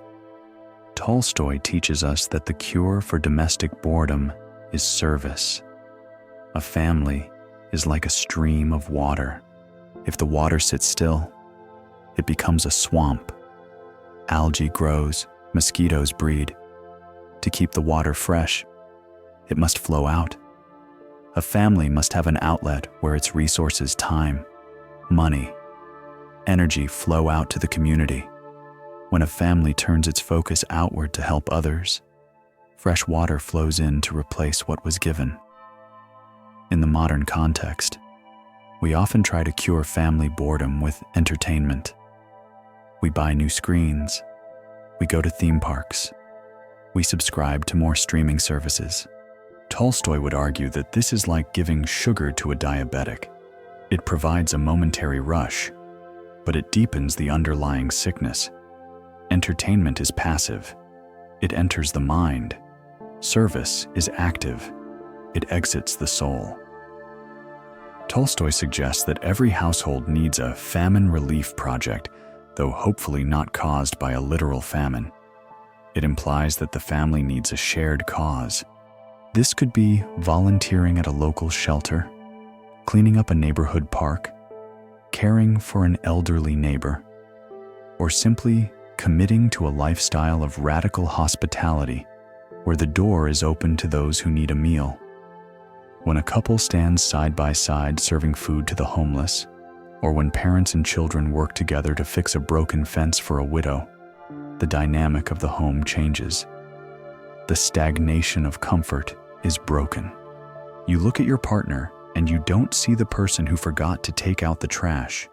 You see a capable, compassionate human being. You respect them again. And respect is the antidote to boredom. Furthermore, Tolstoy emphasizes the concept of voluntary simplicity as a way to keep the family agile. In his later years, he tried to strip his own life of unnecessary layers. He got rid of excess furniture, wore simple peasant tunics, and ate a vegetarian diet. He believed that every object you own is a thing you have to worry about. If your house is filled with expensive, fragile things, your energy is spent protecting them. Don't touch that vase. Don't spill on the rug. The house becomes a museum where the family members are just security guards. By simplifying the home, reducing the clutter, the toys, the clothes, you reduce the maintenance load. You free up energy for living. A simple home is a flexible home. It is a place where you can make a mess, where you can bring in a stray dog, where you can live. Tolstoy invites the listener to perform a boredom audit of their home. If you feel a sense of heaviness or listlessness in your family life, ask yourself, is our world too small? Have we built walls so high that we can no longer see the suffering of others? The Tolstoyan cure is to tear down a section of that wall. Let the world in. Let the reality of life with all its grit and need enter your comfortable bubble. It might be messy, it might be tiring, but it will never, ever be boring. The daughters of Tolstoy, Masha and Tatiana, later recalled the famine relief work as some of the happiest times of their lives. Not because it was fun, it was horrific, but because they felt useful. They felt that their family was an instrument of good, not just a container for consumption. As you drift towards sleep, imagine your family not as a castle on a hill, isolated and secure, but as a rescue boat in a vast ocean. A rescue boat has a purpose. It has a direction. The crew of a rescue boat does not have time to be bored. They are watching the horizon. They are ready to pull others aboard. The vocation of every man and woman is to serve other people. This service is the ventilation system of the home. It pumps out the stale air of self-centeredness and pumps in the fresh, cold air of reality. Breathe it in. Section 11. Handling conflict without violence. We have explored the vitality of service and the danger of boredom. Yet, even in the most purposeful and simplified homes, there is an inevitability that no family can escape the conflict. The friction of two distinct personalities living in a confined space will, by the laws of physics and psychology, generate heat. In the modern world, we are often taught conflict resolution strategies that resemble courtroom tactics, how to win the argument, how to use I statements to assert our needs, or how to negotiate a compromise. Lev Tolstoy, however, approaches marital conflict not as a lawyer, but as a pacifist general. His strategy is radical, counterintuitive, and notoriously difficult to execute. It is based on the cornerstone of his entire later theology, non-resistance to evil. While history remembers this concept as the political spark that inspired Gandhi and Martin Luther King Jr., Tolstoy primarily practiced and often failed at this discipline in his own dining room. The premise is simple, but terrifying violence, whether physical or verbal, is a cycle. If I shout at you, and you shout back, the energy doubles. We create a feedback loop of aggression that can only end in exhaustion or destruction. The only way to stop the cycle is for one person to refuse to return the serve. One person must absorb the shock without reflecting it. To understand the mechanics of this, we must look at the historical reality of the Tolstoy marriage, which was, by all accounts, a war zone of emotions. Lev and Sophia fought passionately. They fought about money, about the children, about his disciples, and about his refusal to copyright his books. However, in the 1880s, Tolstoy made a solemn vow to practice silence in the face of her anger. He realized that when Sophia was in a rage, she was not speaking to him. She was speaking to her own pain. If he argued back with logic or defense, he was validating her rage. He was pouring gasoline on a fire that was trying to burn itself out. This brings us to a rare and psychological detail regarding Tolstoy's secret diary. We discussed earlier the shared diary as a tool for honesty. But as the conflict in their marriage deepened, Tolstoy realized that sharing every angry thought was a form of violence. It was hurtful. So, in 1890, he began keeping a separate diary labeled "For Myself Alone." In this secret book, he would write down all the venomous, angry, and defensive things he wanted to say to Sophia during a fight. He would vent his ego onto the page, but he would hide this book in his boot or under his mattress. Why? Because he understood that the thought is transient, but the spoken word is permanent. By channeling his counterattack into the paper rather than shooting it at his wife, he practiced non-resistance. He let the paper absorb the violence so the marriage didn't have to. This reveals a profound lesson for the listener: the gap between impulse and action. In a heated argument, there is a split second where you feel the urge to say something hurtful, to bring up a past failure, to mock, or to correct. Tolstoy teaches us that this urge is the enemy. It is the animal self trying to protect its territory. The spiritual self is the one that notices the urge and chooses to swallow it. Tolstoy's theory of yielding is often misunderstood as weakness. We think that if we stay silent or apologize when we are not wrong, we are being doormats. Tolstoy argues the opposite. To yield is an act of supreme strength. It requires more muscle to hold back a floodgate than to let it open. When one partner yields when they say, "I see you are upset, and I am sorry for my part in it," even if they only own 1% of the blame, they effectively drop the rope in the game of tug-of-war. The other person falls backward. The tension vanishes because there is nothing left to pull against. In the Kreutzer Sonata, the tragedy occurs specifically because neither husband nor wife knows how to yield. They view every conversation as a power struggle. They are obsessed with rights and justice. Tolstoy warns us, you can be right, or you can be married. You cannot always be both. In the courtroom of the home, proving your partner wrong is a Pyrrhic victory. You win the point, but you humiliate your teammate. So, how do we apply non-resistance in a modern argument about dishes, finances, or in-laws? Tolstoy suggests a technique we might call the physical exit, not storming out and slamming the door, which is an act of violence, but a gentle removal of the self from the situation. When Tolstoy felt his own temper rising, the Arzama's horror of anger, he would often simply go for a walk. He would not speak. He would not engage. He would remove his body from the room until his pulse returned to normal. He understood that a brain flooded with cortisol is incapable of love. To try to resolve an argument while angry is like trying to perform surgery during an earthquake. First, stop the shaking. This requires a shift in perspective. We usually think the goal of an argument is to find the truth. Tolstoy suggests the goal of an argument should be to preserve the peace. The truth can wait until everyone is calm. The peace cannot.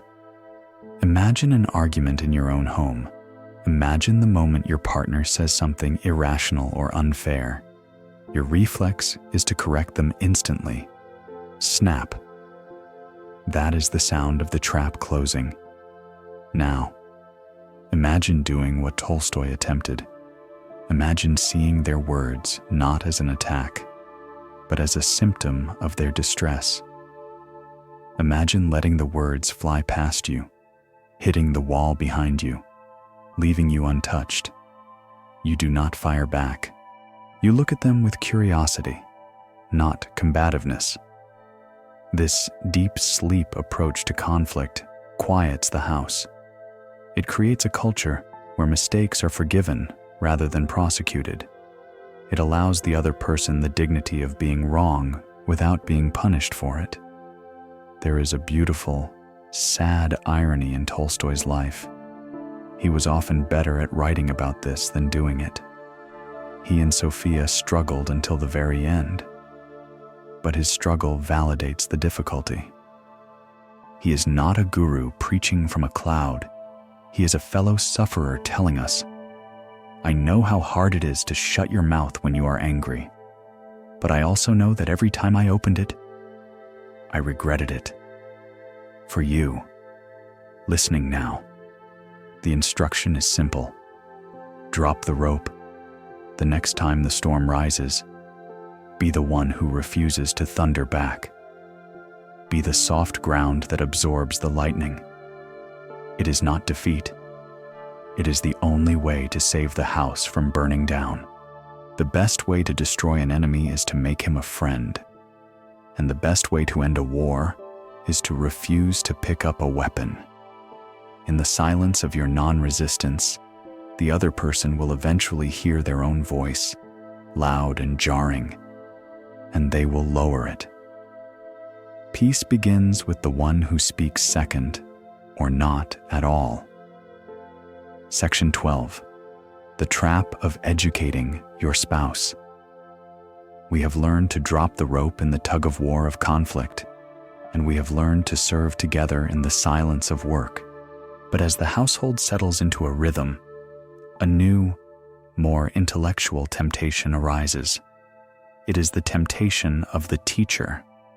We look at our partner, someone we love deeply, and we see potential. We see their flaws, their inefficiencies, their incorrect opinions, and we decide, often unconsciously, that it is our moral duty to fix them. We decide to educate our spouse into a better version of themselves. Leo Tolstoy warns us that this is not an act of love. It is an act of arrogance. It is the trap of education, and it is the quickest way to turn a lover into a rebellious student. Tolstoy himself was the ultimate victim of this trap. We must remember that Tolstoy was, by nature, a pedagogue. He founded a school for peasant children at Yasnaya Polyana. He wrote textbooks. He believed in the power of education to save the soul. Naturally, when he married Sophia Behrs, he viewed her not just as a wife, but as his primary pupil. He wanted to mold her. He wanted to teach her to despise luxury, to love the peasantry, and to embrace his radical simplicity. This brings us to a historical fact that is both humorous and heartbreaking. In the early years of their marriage, Tolstoy created a strict regimen for Sophia. He gave her reading lists of heavy philosophical texts. He criticized her interest in fashionable dresses. He even tried to dictate how she should nurse their children. He was trying to turn the lively, aristocratic girl he married into a stoic philosopher sage like himself. It was a disaster. Sophia did not want to be a sage. She wanted to be a woman, a mother, and a countess. She resisted his curriculum with fierce determination. The more he preached to her about the virtues of poverty, the more she worried about the family's financial future. The more he lectured her on universal love, the more she demanded his specific affection. Tolstoy discovered a painful truth.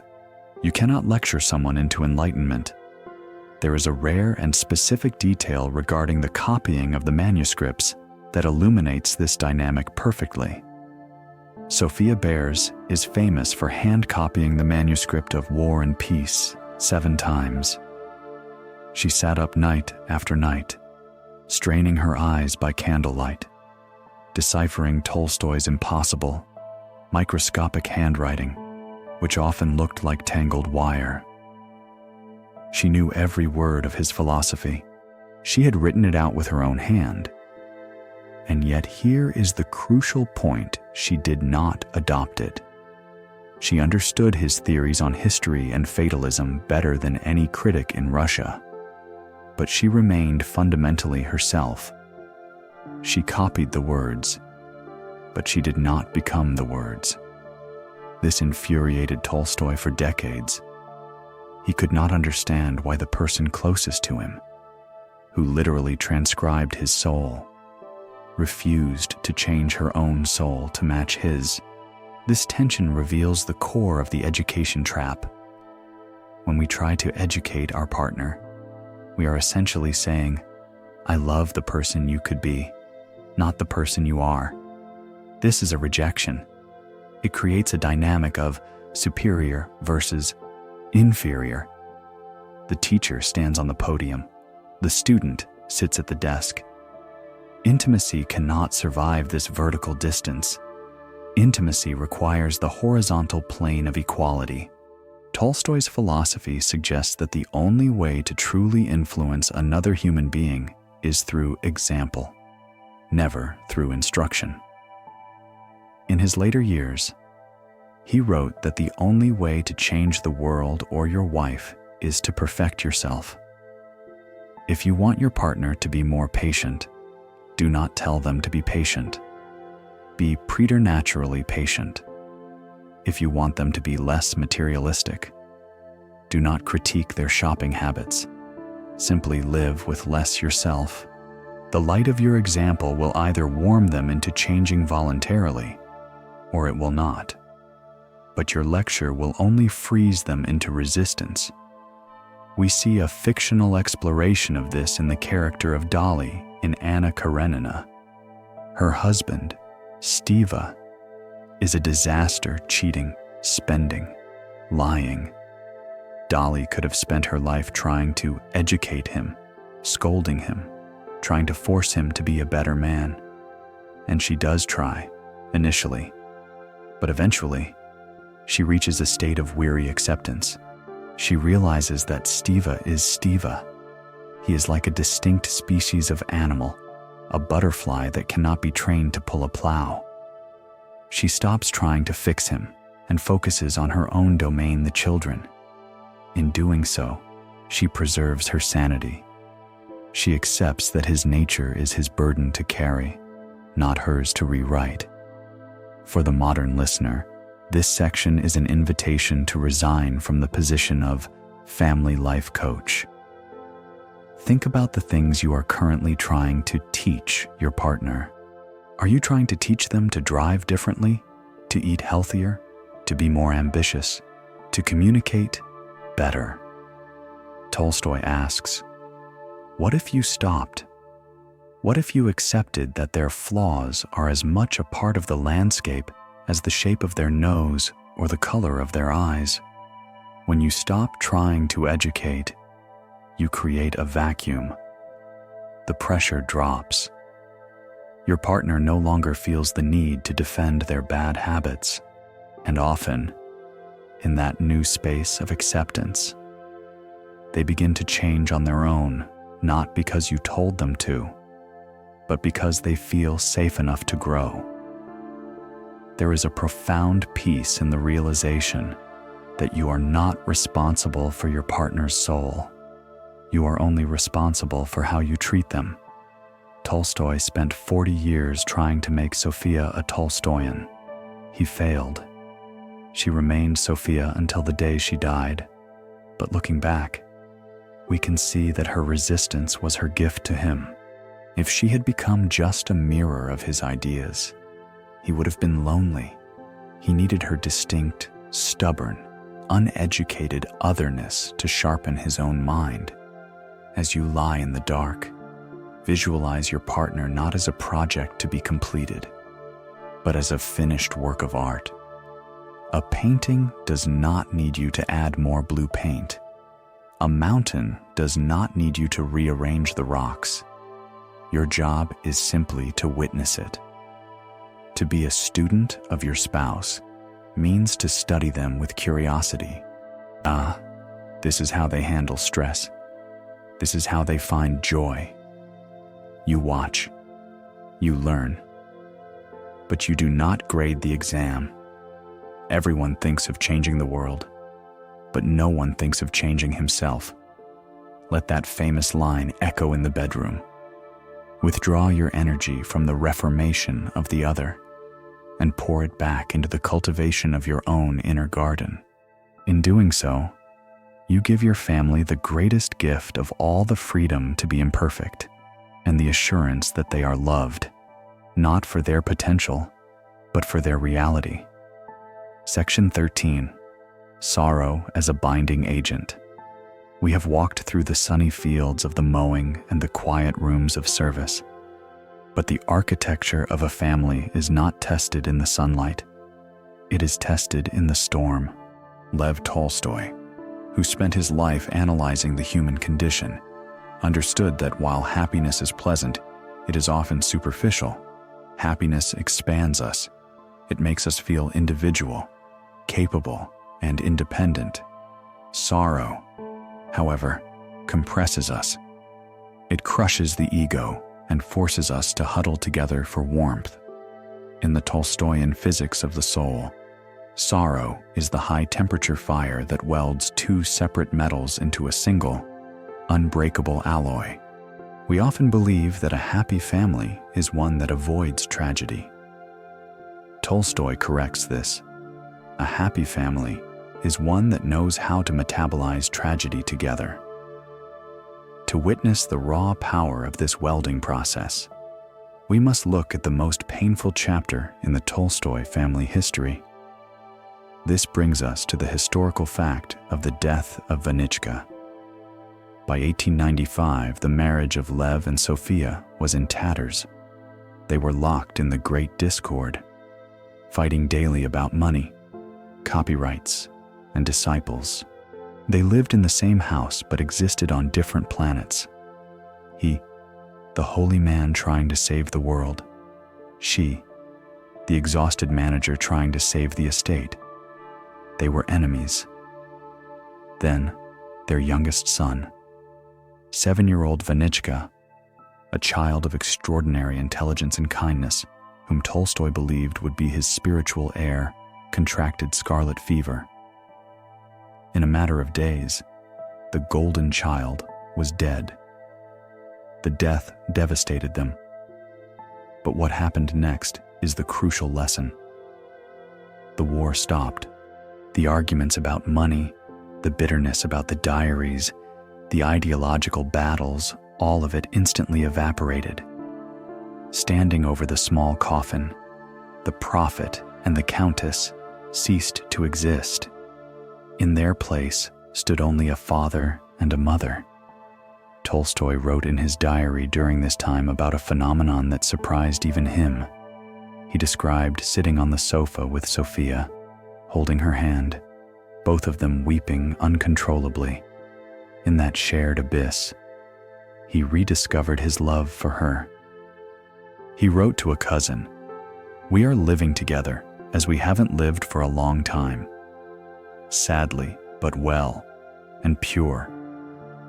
This phrase, sadly but well, is the key. Tolstoy discovered that there is a specific kind of intimacy that can only be found in the bottom of a well. When you are grieving, you have no energy for pretense. You cannot lie. You cannot pose. You are stripped naked by the pain. And when you look at your partner and see them stripped naked too, defending nothing, hiding nothing, a profound connection occurs. The trivial barriers that separated you, irritation over habits, political disagreements, are washed away by the flood. Tolstoy posits that sorrow acts as a great simplifier.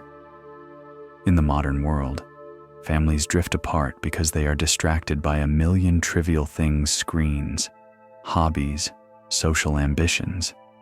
Grief clears the table. It silences the noise. Suddenly, the only thing that matters is the hand you are holding. However, there is a danger. Sorrow only binds if it is shared. This brings us to a rare and instructional detail from Anna Karenina. When Levin's brother, Nikolai, is dying of consumption, Levin is terrified. He wants to hide from the reality of death.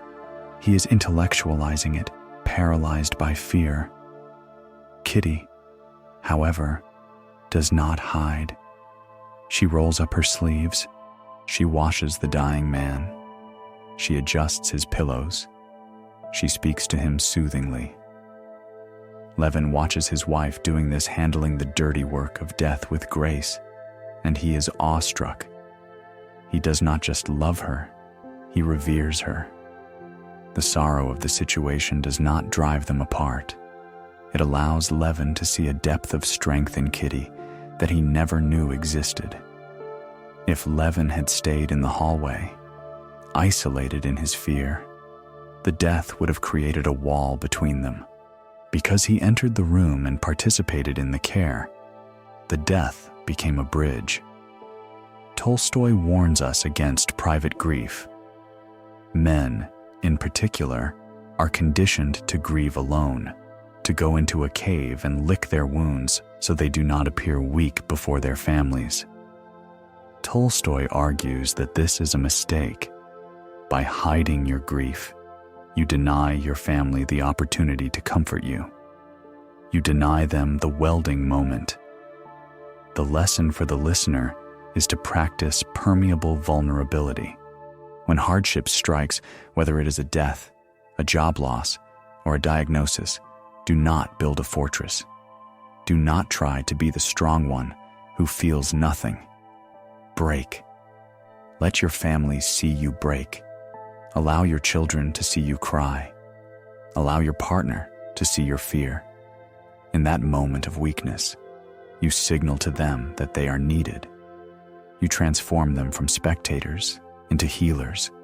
The family that cries together stays together, not because they enjoy sadness, but because they have survived the flood in the same boat. They share a silence that no outsider can understand. Tolstoy and Sophia eventually drifted back into conflict years after Vanichka's death, once the cement of grief had dried and cracked. But for that brief period, they proved the theory that the heaviest burdens, when carried by two pairs of shoulders, bring those shoulders closer than any embrace of passion ever could. As you settle into the quiet of the night, reframe your own sorrows. Do not view the hard times in your family history as damaged years. View them as the structural steel in your foundation. The time you lost the house, the time the baby was sick, the time you held each other in the hospital waiting room. Those are not the moments where life went wrong. Those are the moments where you became real. Suffering is the condition of man's growth, and shared suffering is the condition of a family's depth. It is the dark, velvet background against which the diamond of love shines most brightly. Section 14. Simplifying the household. We have weathered the storms of conflict and grief, finding that the strongest bonds are formed in the deepest waters. But now, we must return to the surface, to the everyday physical reality of the home. We must look around the rooms we inhabit and ask a question that tormented Lev Tolstoy in the second half of his life. Do we own these things, or do these things own us? In our modern quest for family happiness, we often operate under the assumption that more is better. We want more space, more conveniences, more toys for the children, and more gadgets to save us time. We believe that if we can just buy enough comfort, we will finally be peaceful. Tolstoy, however, viewed this accumulation not as a path to peace, but as a form of suffocation. He argued that every superfluous object in a home is a silent demand on our attention. It must be cleaned, insured, repaired, stored, and protected. Tolstoy realized that a complex household creates complex relationships. When a home is filled with clutter and reliant on a legion of servants, or in the modern sense, services and machines, the family members stop interacting with each other and start interacting with the infrastructure. They become managers of a logistics center rather than inhabitants of a home. To illustrate the liberation of less, we must examine the historical fact of Tolstoy's radical downsizing within his own estate. In the 1880s, the count who had grown up with a valet to dress him and a chef to cook for him declared war on his own privilege. He realized that his dependency on servants had made him physically helpless and morally weak. He couldn't even pour his own water without ringing a bell. So, he began the great simplification. He dismissed his personal body servants. He began to clean his own room. He famously started carrying his own firewood and lighting his own stove every morning. To the Russian nobility, this was insanity. A count hauling logs. But for Tolstoy, it was a reclamation of his humanity. He found that when he removed the buffer of servants, he reconnected with the basic rhythm of life. The heat of the room meant more to him because he had carried the wood. The cleanliness of the floor meant more because he had swept the dust. This brings us to a rare and symbolic detail regarding the bell rope.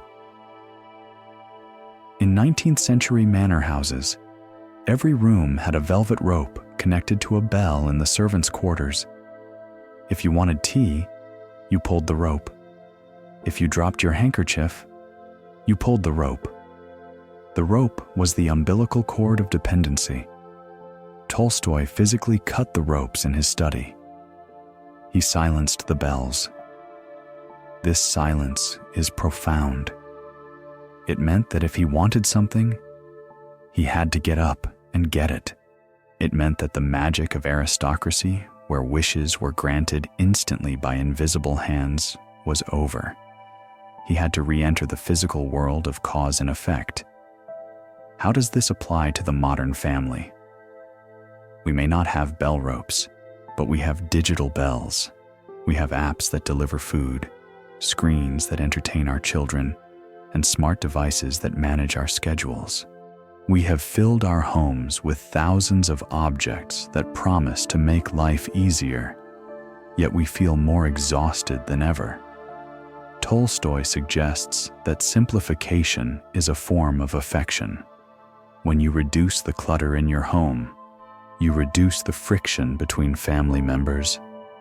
Think about the last argument you had in your house. Was it about a deep philosophical disagreement? Or was it about a mess? Was it about toys left on the stairs, lost keys in a pile of junk, or the stress of maintaining a lifestyle you can barely afford? Tolstoy argues that stuff is the third party in the relationship, and it is a jealous mistress. It demands your time. By evicting the stuff, you make room for the people. There is a striking contrast in Yasnaya Polyana that visitors can still see today. The drawing room, managed by Sophia, is cluttered with velvet furniture, portraits, pianos, and silverware, a museum of 19th century comfort. But walk into Tolstoy's private study, and the air changes. It is stark, a simple wooden chair, a plain desk, a scythe in the corner. It looks like a monk's cell. Tolstoy found that in the cluttered drawing room, the conversation was often trivial gossip, complaints, social posturing. But in the empty study, the mind cleared. The signal-to-noise ratio improved. He believed that a simple environment invites profound thoughts, whereas a chaotic environment invites chaotic thoughts. For the modern parent, this section offers a challenge: the toy reduction. We often bury our children in plastic because we want them to be happy and occupied. But Tolstoy observed that peasant children, who played with sticks, mud, and imagination, were often more focused and cooperative than the aristocratic children surrounded by imported dolls. The peasant children had to create their play, which required cooperation. The rich children merely consumed their play, which led to boredom and fighting over possession.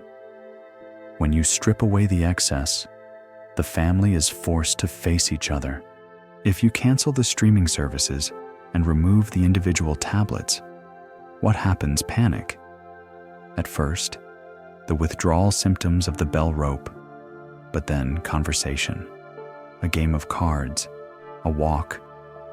The family remembers how to entertain itself. Tolstoy's philosophy of simplification also extends to food. He eventually adopted a simple diet of bread, porridge, and vegetables. He argued that elaborate meals were a waste of the family's time and energy.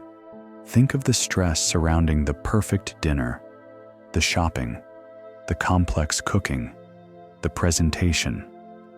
Tolstoy asks, is the sauce worth the stress? If the cook is angry and the host is anxious, the food is poison. A bowl of soup eaten in peace is better than a banquet eaten in tension. This is not a call to poverty. It is a call to intentionality. It is about asking the question, does this object bring us together, or does it push us apart? A dining table brings people together. A television in every bedroom pushes people apart. A shared garden brings people together. A closet full of unworn clothes pushes people apart by creating stress and financial guilt. As you listen to this, visualize your own home. Imagine walking through it with a large basket. Imagine picking up the noise, the clutter, the unfinished projects, the guilt-inducing objects, and placing them in the basket. Feel the house getting lighter. Feel the walls breathing. Tolstoy's cut bell rope teaches us that there is a dignity in doing things for ourselves and for each other. When a husband makes coffee for his wife, not because a machine did it on a timer, but because he used his hands to grind the beans and pour the water. The object, the coffee, becomes a vessel of love. The labor is the affection. By simplifying the household, we stop being the curators of a museum and start being the inhabitants of a sanctuary. We stop serving our things, and we start serving our souls. There is no greatness where there is not simplicity, goodness, and truth. Notice the order. Simplicity comes first. It is the gate through which goodness and truth must pass. Clear the gate. Section 15. The role of music and art at home. We have simplified the household, stripping away the noise of clutter and the interference of the ego. Now, we are left with a quiet space. But silence, while peaceful, can sometimes be heavy. In the architecture of the Tolstoyan home, silence is the canvas, but art is the color. We arrive now at one of the most mysterious and potent tools for family unity, the shared aesthetic experience. Lev Tolstoy understood, perhaps better than any other writer, the limits of language. We think that words are the primary way to connect with our family.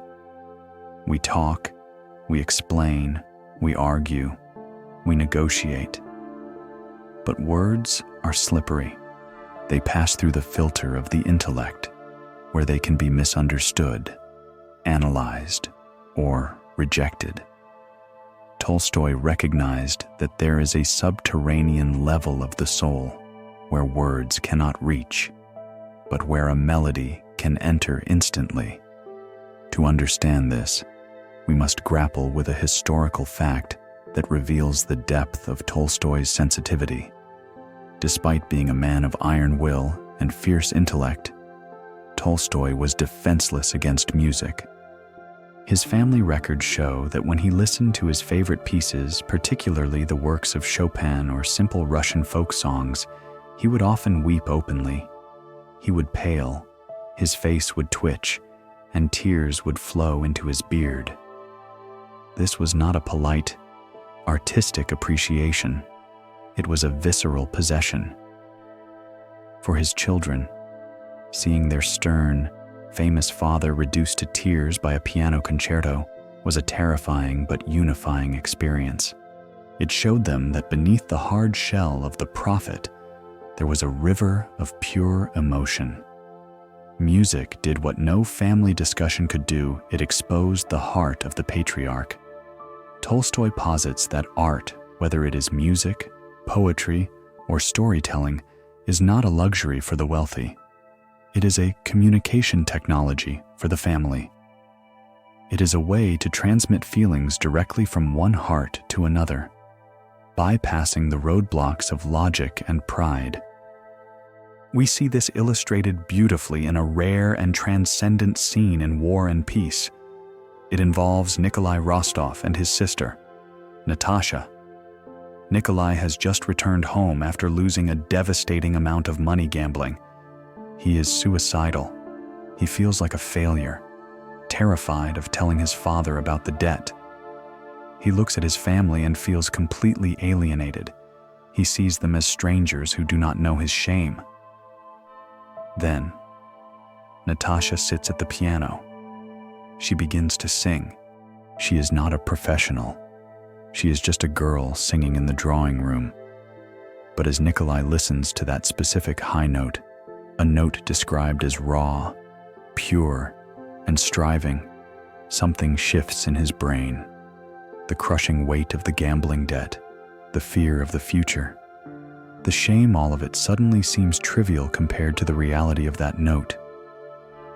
Tolstoy writes that Nikolai thinks all this, and unhappiness, and money, and Dolokhov, and anger, and honor, it's all nonsense. But this is real. The music acted as a solvent. It dissolved the false problems of social status and money, which we discussed in earlier sections, and reconnected Nikolai to the deep reality of beauty and life. In that moment, the brother and sister were not separated by secrets. They were united in the vibration of the song. The debt still existed, but it no longer defined the family. The music had reset the emotional baseline. This leads us to the concept of four-handed living. In the 19th century, a common domestic activity was playing the piano, four hands, two people sitting on the same bench, playing a duet on the same keyboard. Tolstoy often participated in this. This is a perfect metaphor for the happy family. To play four hands, you must be physically close. You must breathe in the same rhythm. If one person speeds up, the other must speed up. If one person stumbles, the other must cover for them, or pause. You cannot play a duet if you are competing with your partner. You cannot play if you are trying to be louder than them. You must listen to them more than you listen to yourself. Tolstoy suggests that a family needs these duet moments activities where the goal is not a result, but a synchronization. In the modern home, we have largely lost this. We consume art individually. One person listens to a podcast with headphones, another watches a show on a tablet, a third plays a video game. We are in the same room, but we are in different sonic universes. We have lost the common vibration. Tolstoy advises us to reclaim the hearth of art. This does not mean you need to be a skilled musician. It means creating a space where the family experiences beauty simultaneously. One of the most powerful Tolstoyan practices is reading aloud. At Yasnaya Polyana, the evenings were often spent with one family member reading a novel or a poem while the others sewed or listened.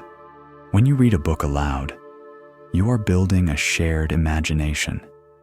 You are all walking through the same imaginary forest at the same time. You laugh at the same moment. You hold your breath at the same cliffhanger. This creates a shared language. Later, when a crisis hits, you can say, "Don't be like Stiva," or "Remember how that character handled fear." You have a library of shared references that helps you navigate reality. For the listener seeking to heal a distance in their relationship, Tolstoy suggests stop talking and start listening together. If you have been arguing with your spouse and words are only making it worse, stop. Put on a piece of music that you both love. Sit in the dark. Let the music fill the room. The music allows you to have an emotion together without having to direct it at each other. It acts as a third party, a neutral, beautiful mediator. It lifts you both out of the trenches of your petty dispute and places you on a mountaintop where the air is clear. You look at each other and remember, we are not enemies. We are two souls capable of perceiving this beauty. That means we are still the same species. Tolstoy warns, however, that art must be infectious to be real. It must transmit a sincere feeling. The modern habit of having the TV on in the background as white noise is the opposite of this. That is distraction. Tolstoy speaks of attention, To sit and truly listen to a song, doing nothing else, is a spiritual discipline.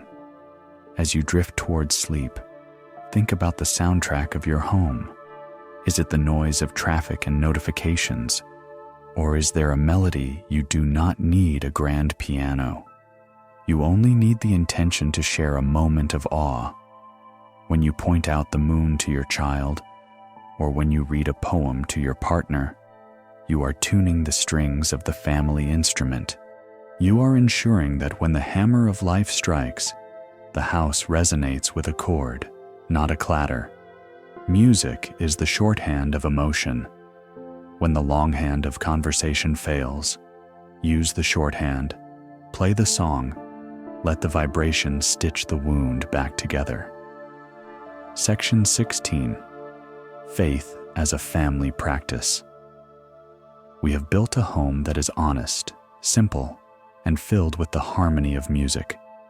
But even a house with music and clean floors can feel empty if it lacks a roof. In the architecture of the soul, the roof is faith. Lev Tolstoy believed that a family without a connection to the infinite, to something larger than itself, is a family that is slowly suffocating in a sealed room. Without a skylight to let in the air of the eternal, the oxygen of meaning runs out, and the family members begin to fight over the stale air that remains. In the modern world, faith is often a divisive word. We associate it with dogma, institutions, and rigid rules. But Tolstoy invites us to redefine faith not as a set of beliefs, but as a shared direction. He argued that if a husband and wife are only looking at each other, they will inevitably find faults. But if they are both looking up at the same star, their paths will naturally run parallel, even if they never touch. To understand the complexity of faith in a family, we must examine a seismic historical fact that shook the Tolstoy household to its foundations. In February 1901, the Russian Orthodox Church officially excommunicated Lev Tolstoy. They declared him a heretic, a dangerous influence who had rejected the Church's rituals and authority. Imagine the impact of this on a 19th century Russian family. It was a social and spiritual nuclear bomb. To be excommunicated meant to be cast out of society, to be denied a church burial, and to be labeled an enemy of God. For Sophia, Tolstoy's wife, who was a devout, traditional Orthodox believer, this was a nightmare. She feared for her husband's soul and for the social standing of her children. But here lies the lesson. Despite her terrifying disagreement with his theology, Sophia did not abandon him.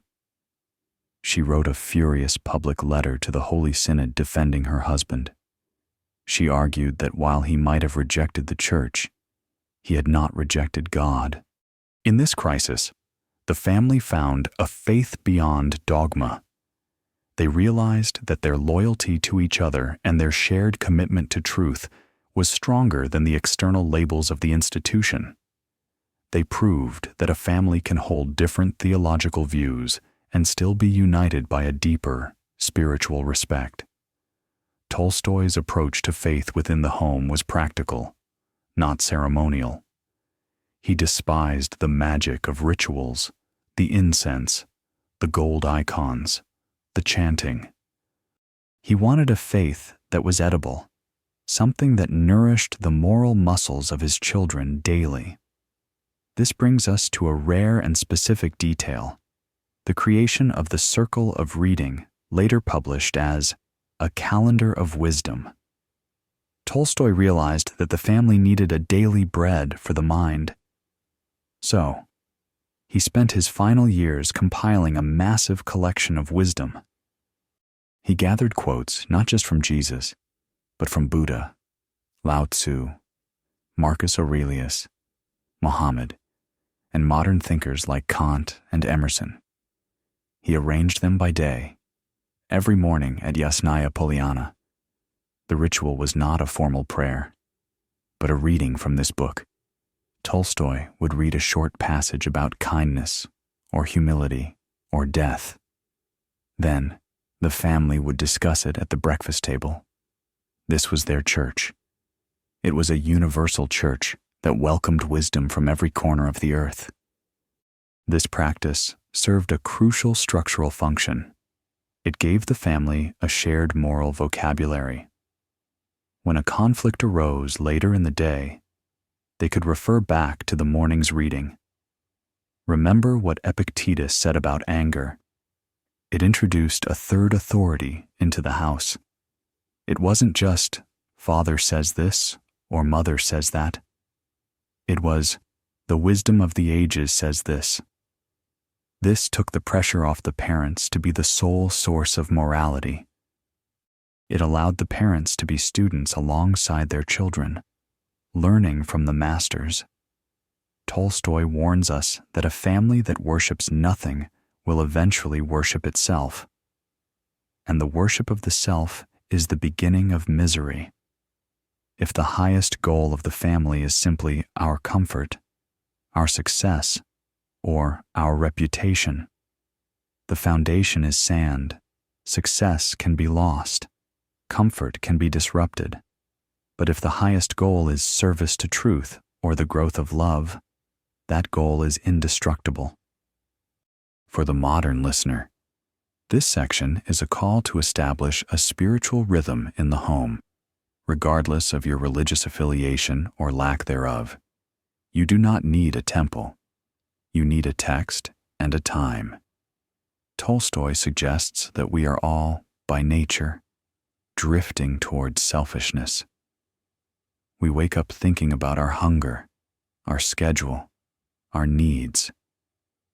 A family practice of faith, whether it is meditation, reading poetry, or a gratitude circle, is the anchor that stops the drift.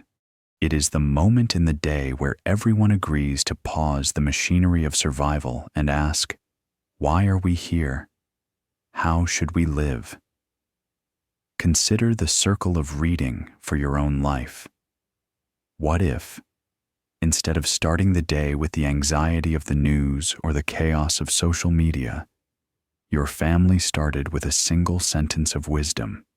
He who has a why to live can bear almost any how. If you give your family a why, a shared noble purpose, they can endure the poverty, the sickness, and the conflicts we discussed in earlier sections. They can endure the how. Tolstoy's excommunication taught him that true faith is often a lonely path. But inside the home, it shouldn't be lonely. The home should be the one place where your spiritual questions are safe, where your search for meaning is respected, and where the God you worship is the spirit of love that flows between you. As you drift deeper into sleep, visualize the roof of your house opening up to the night sky. The walls protect you from the wind, but the open roof connects you to the stars. That connection is what makes you human. That connection is what makes the family sacred. The kingdom of God is not coming with signs to be observed. For behold, the kingdom of God is within you, and it is within the space between you. Section 17. Respecting solitude within union. We have explored the communal aspects of the family, the shared meals, the shared labor, and the shared faith. It would seem, then, that the ideal Tolstoyan marriage is one of constant, unbroken togetherness. But here, we encounter a profound paradox. Lev Tolstoy, the man who preached the universal brotherhood of humanity, was also a man who fiercely guarded his right to be absolutely alone. He posits a counterintuitive law of relationships. Intimacy requires distance. In the modern world, we often conflate love with proximity. We believe that a happy couple should be each other's best friends, therapists, entertainment systems, and shadows. We feel a twinge of guilt if we want to close the door and be by ourselves. We worry that the desire for solitude is a sign of withdrawal. Tolstoy corrects this anxiety. He suggests that the desire for solitude is not a rejection of the family. It is a necessary refueling for the family. You cannot pour water from an empty pitcher. If you are constantly pouring yourself out for your spouse and children without ever refilling your own spirit in silence, you are pouring dust. To understand the architecture of this necessary distance, we must look at the historical geography of Yasnaya Polyana. The house was always full. There were 13 children, tutors, servants, and a ceaseless stream of visitors, pilgrims, journalists, and disciples who camped on the lawn hoping to see the sage. The noise was deafening. In response to this, Tolstoy created a fortress within the fortress. His study was located on the ground floor, later moved to a vaulted room. This room had a strict boundary. When Tolstoy was inside, the world ceased to exist.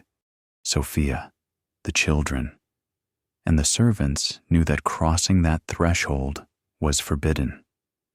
It was not just a workspace, it was a decompression chamber. This brings us to a rare and fascinating detail regarding Tolstoy's specific tool for solitude. It wasn't just writing, it was solitaire. We often think of solitaire, the card game, as a trivial way to pass time, or in modern terms, a way to be lazy. But for Tolstoy, the game of patience, as it was called, was a spiritual technology. Diaries from his family members note that the Count would sit for hours, shuffling the deck, laying out the cards in complex patterns. He wasn't just playing a game, he was inducing a trance state. Tolstoy used the repetitive, mechanical motion of the cards to quiet his monkey mind. In the silence of the game, while his hands were busy with the kings and queens, his subconscious was solving the problems of his philosophy or his novels. More importantly, he was reconnecting with his own I. In the chaos of family life, the I gets fragmented. We become father, husband, master, teacher. We lose the sense of who we are beneath the roles. The solitaire table was the place where Tolstoy took off the masks and just was. When he emerged from these sessions of solitude, he was often kinder, softer, and more present. The cards had absorbed his restlessness. This validates the theory that solitude is the filter that cleans the water of the soul. Tolstoy warns that without this filter, we bring our pollutants into the relationship.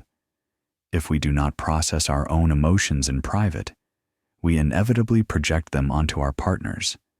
We blame them for our boredom. We blame them for our anxiety. We use them as a distraction from the uncomfortable work of being with ourselves. We see a tragic example of the failure to respect solitude in the relationship of Anna and Vronsky. Because their relationship is illicit and they are cut off from society, they are forced into a suffocating 24/7 togetherness. They have no separate duties, no separate friends, and no separate spaces. They begin to cannibalize each other. Anna becomes terrified whenever Vronsky leaves the room. She interprets his need for space as a loss of love. This lack of air in the relationship eventually suffocates the flame. Contrast this with Levin and Kitty.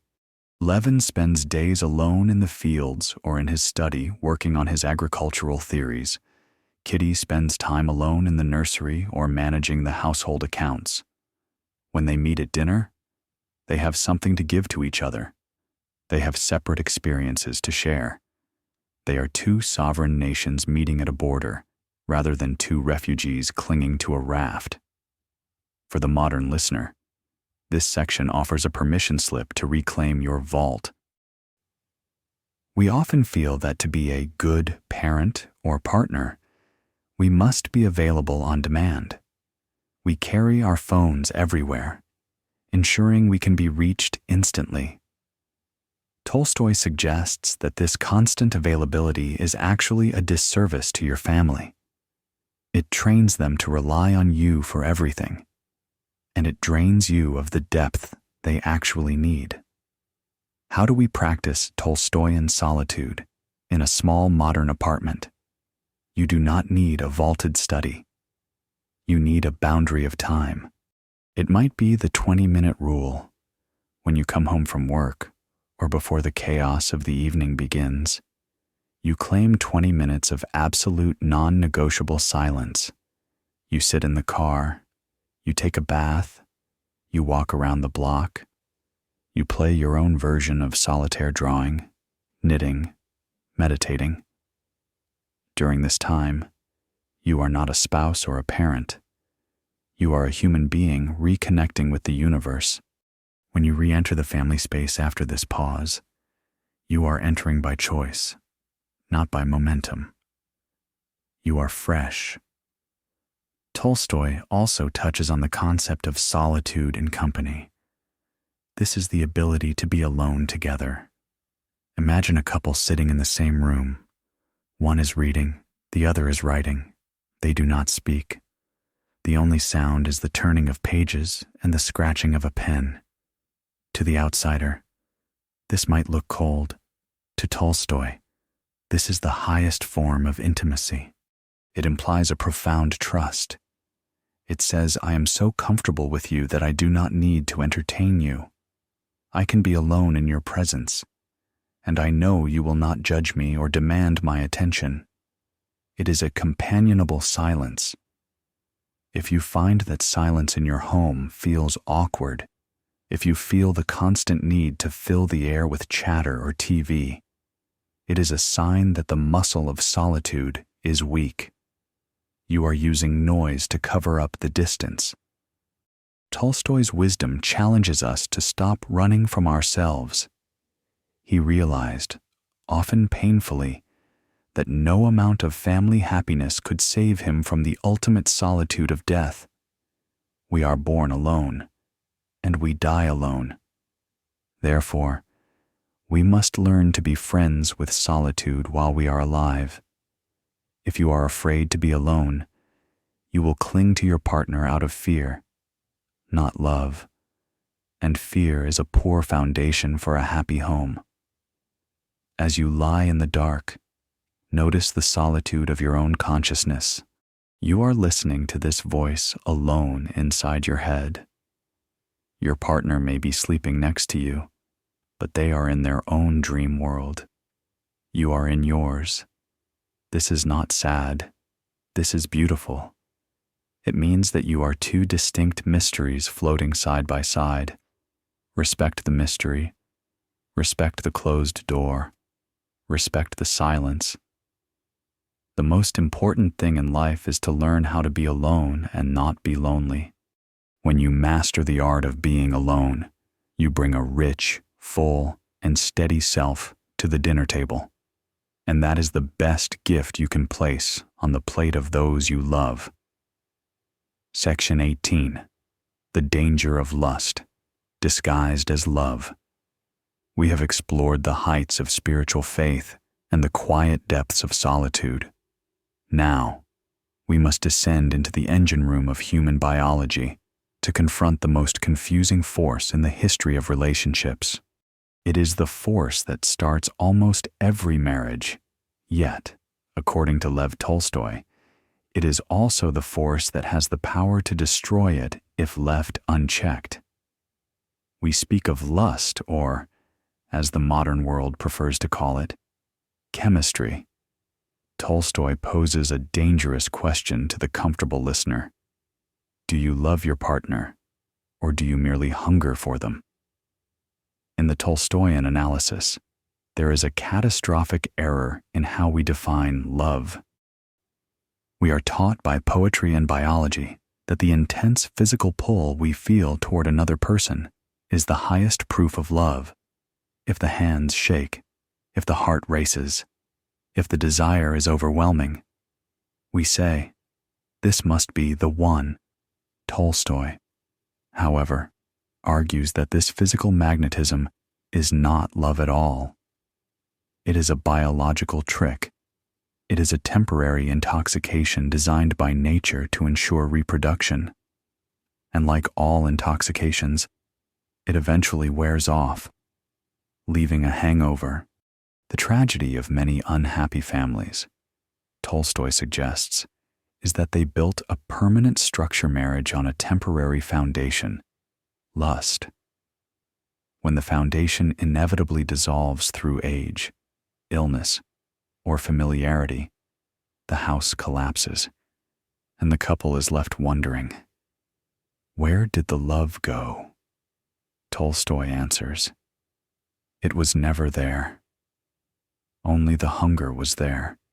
To understand the severity of this distinction, we must turn to one of Tolstoy's most intense and psychologically piercing novellas, Father Sergius. The story follows Prince Kasatsky, a man of high ambition and passion who, after a betrayal, flees society to become a monk. He renames himself Father Sergius. He spends years in prayer, fasting, and solitude, trying to kill his ego and his flesh. He becomes famous as a holy man, but the story is not about his holiness. It is about his failure. This brings us to a rare and visceral detail that stands as one of the most shocking moments in 19th century literature. In the story, a beautiful, wealthy woman makes a bet with her friends that she can seduce the hermit monk. She arrives at his remote cell in the middle of a snowy night, claiming she is freezing. Sergius lets her in. As she begins to undress and seduce him, Sergius feels the familiar fire of lust rising. He realizes he is about to break his vows. He is about to lose years of spiritual work for a moment of pleasure. So, he does something unthinkable. He walks into the back room, places his finger on a chopping block, and with a hatchet, chops it off. He walks back out to the woman, pale and bleeding, and shows her the stump. The shock of the physical pain was the only thing strong enough to snap him out of the hypnosis of lust.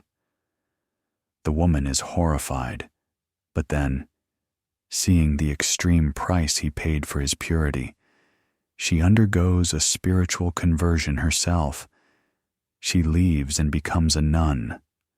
Why does Tolstoy include such violence? Is he suggesting we should all maim ourselves? No. He is using this extreme metaphor to demonstrate the hypnotic power of lust.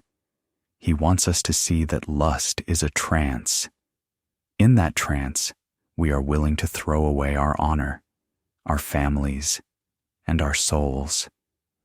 Sergius realized that he could not reason with lust. He had to shock his system back into reality. This literary moment is rooted in a historical fact of Tolstoy's own life, even into his 70s and 80s.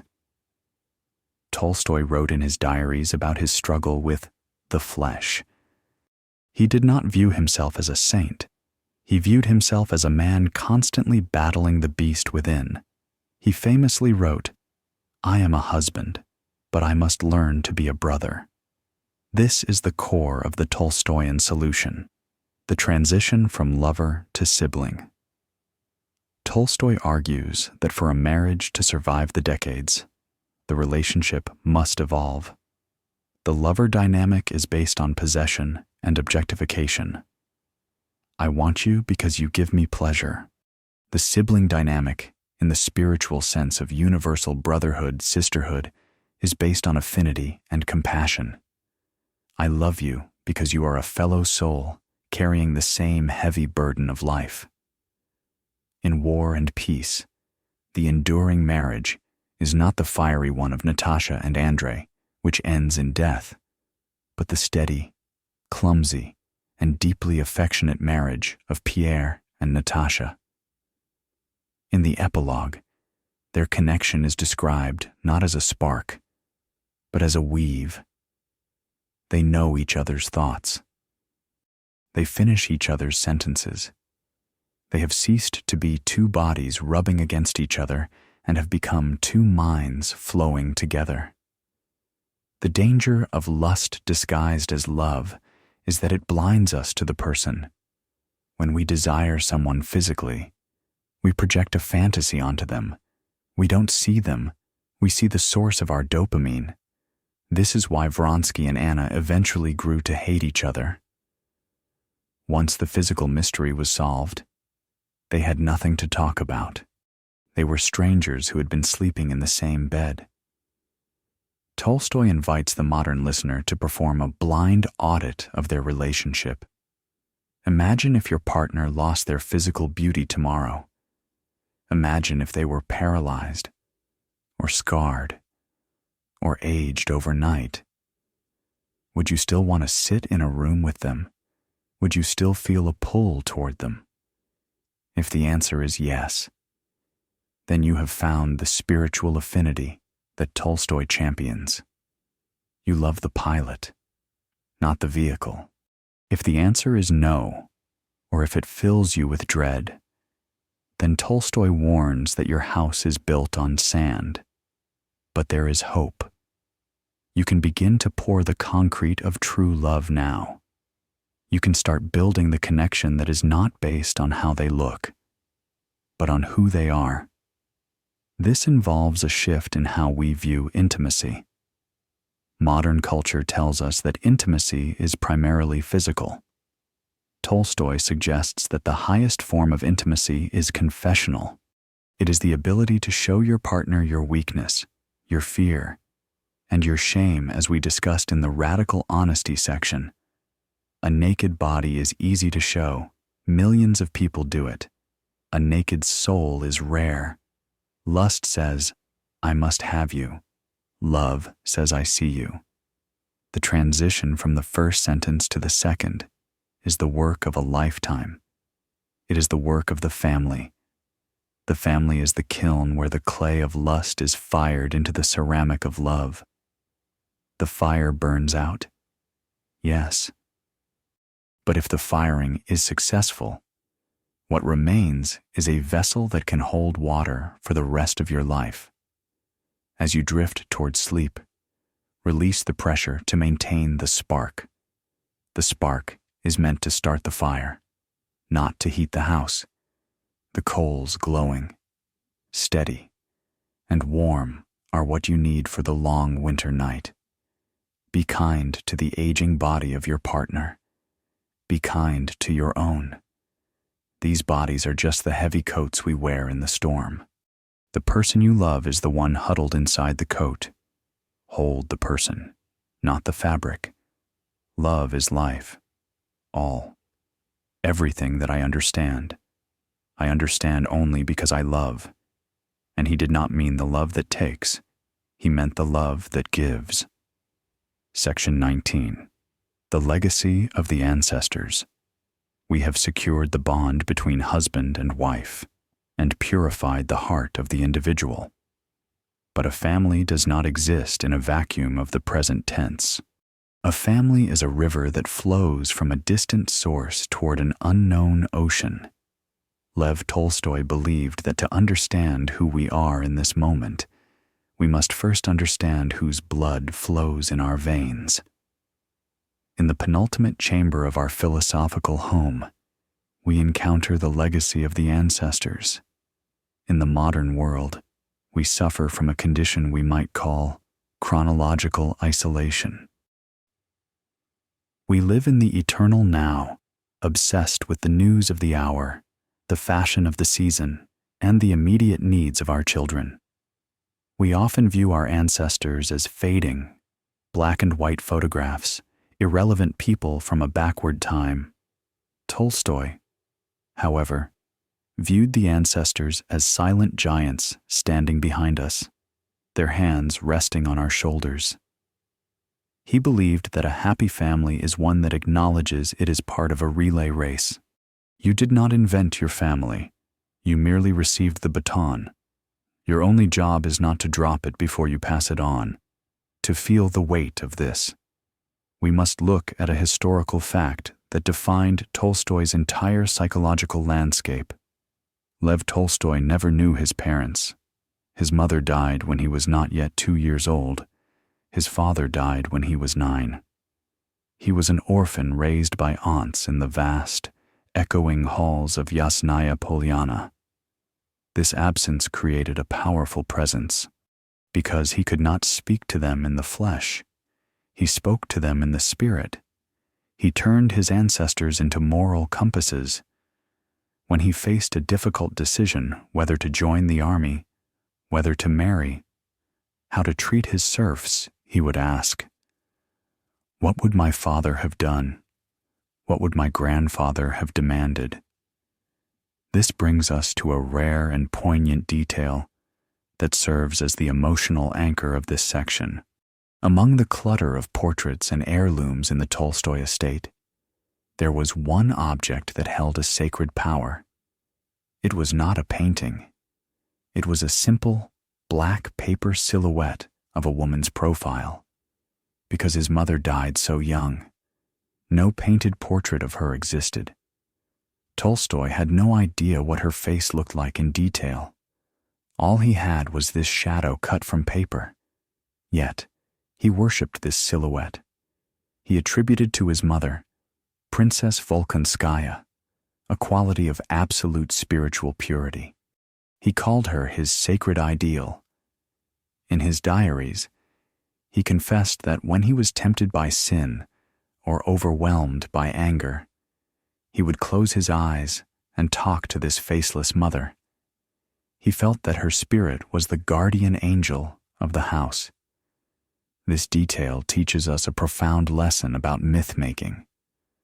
Tolstoy did not have a mother, so he constructed one out of values. He decided that she represented kindness, patience, and truth. By keeping her memory alive even without a face, he gave his family a patron saint. He gave his children a lineage of virtue to live up to.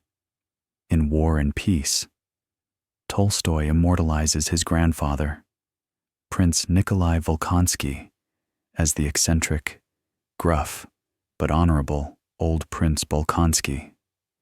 He didn't hide his grandfather's flaws, his temper, his harshness, but he honored his grandfather's discipline and his devotion to duty. By turning his ancestors into literature, he ensured they would never die. He taught his own children that they were the descendants of characters in a great story. This gave them a sense of dignity and responsibility. You cannot act like a fool when you know you are the sequel to a hero. Tolstoy posits that deep time is a stabilizer for the family. When a modern family faces a crisis, a financial collapse, or a sudden illness, panic sets in because we feel this is the first time such a tragedy has happened. But when we are connected to our ancestors, we realize, no, my great-grandfather survived a war. My grandmother buried 3 children and kept singing. My lineage is a lineage of survivors. This perspective shrinks the current problem. It reminds us that the blood running through us is tough. It has weathered blizzards, famines, and revolutions. It will weather this too. For the listener seeking to ground their family, Tolstoy offers a practical application: the oral tradition. Do your children know the stories of your grandparents, not just their names, but their struggles? Do they know about the time your father failed? Do they know about the courage of your great-aunt? Tolstoy suggests that the dinner table should not just be for discussing the events of today. It should be a place where the dead are invited to speak. This soup tastes like the one my grandmother made, your grandfather used to say. By weaving these stories into the fabric of daily life, you give your family roots. A tree without roots falls in the first wind. A child without a sense of history feels untethered. They are just a random individual floating in society. But a child who knows they are the latest branch on an ancient tree feels supported. They have a reputation to uphold. Tolstoy's devotion to his estate, Yasnaya Polyana, was also an act of ancestral respect. He planted thousands of birch trees, not for himself, but for the grandchildren he would never see. He walked the same paths his mother walked, imagining her footsteps matching his. He understood that he was just the caretaker of the land, not the owner. As you lie in the dark, visualize the line of people standing behind you. 2 parents, 4 grandparents, 8 great-grandparents, back and back into the shadows of history. Thousands of loves, thousands of struggles, thousands of decisions led to the unlikely miracle of you lying here, breathing. You are not alone. You are the tip of the spear. Tolstoy asks us to honor this army of ghosts, not by worshiping their ashes, but by tending their fire. What is the family flame that has been passed to you? Is it a talent for music, a stubborn resilience, a gentle humor? Identify it, protect it, and prepare to pass it on. Live your life as if you are ready to return it to those who gave it to you, cleaner than when you received it. The silhouette on the wall may be black, but the light it casts is what guides the way home. Section 20. The Legend of the Green Stick. We have reached the end of our long journey through the corridors of the Tolstoyan soul. We have built the walls of the home with honesty, warmed them with service, and anchored them with the memory of our ancestors. But every great philosophy, like every great life, must have a final destination. Where does this all lead? Why do we struggle so hard to create a happy family? Is it just for our own comfort? Lev Tolstoy answers us from the very edge of his grave with a story that is as simple as a fairy tale and as profound as a scripture. It is the legend of the green stick. This legend is not a literary invention from his old age. It is a memory from the dawn of his consciousness. It is the alpha and omega of his life, the childhood dream that dictated his dying wish. To understand it, we must travel back to when Lev Tolstoy was just a small boy, running through the woods of Yasnaya Polyana with his beloved older brother, Nikolai. Nikolai was the leader, the imaginative genius of the siblings. One day, Nikolai gathered the children and told them a secret. He said that he had discovered the key to eternal happiness. He said he had written this secret on a small green stick and buried it by the edge of the ravine in the Zakaz forest. The secret written on the stick was a spell. Nikolai promised that when the stick was finally found and the secret revealed, all human suffering would end. There would be no more sickness, no more anger, and no more wars. All people of the earth would become what he called ant brothers, Muravenia Bratya, huddled together in a tight, loving community, working in perfect harmony like ants in a hill, but driven by love rather than instinct. This brings us to the most touching historical fact of Tolstoy's entire biography. The great writer, the man who wrote War and Peace, the man who argued with czars and churches, never stopped believing in the green stick. The idea of the ant brotherhood, a universal family where no one is excluded, haunted him. He realized that all his novels, all his political essays, and all his struggles with Sophia were essentially attempts to dig up that stick. He realized that the happy family we have been discussing for the last 3 hours is not an end in itself. It is a laboratory. The home is the training ground where we learn the difficult skills of the green stick. If you cannot practice non-resistance with your wife, You cannot practice it with the state. If you cannot serve your children without ego, you cannot serve the poor. If you cannot forgive your brother, you cannot forgive the enemy. The family is the microcosm of the ant brotherhood. It is the one place on earth where we are forced, by proximity and blood, to treat another person as part of ourselves. Tolstoy's final instruction to us is this: do not wait for the stick to be found. You must be the stick. You must live as if the secret has already been revealed.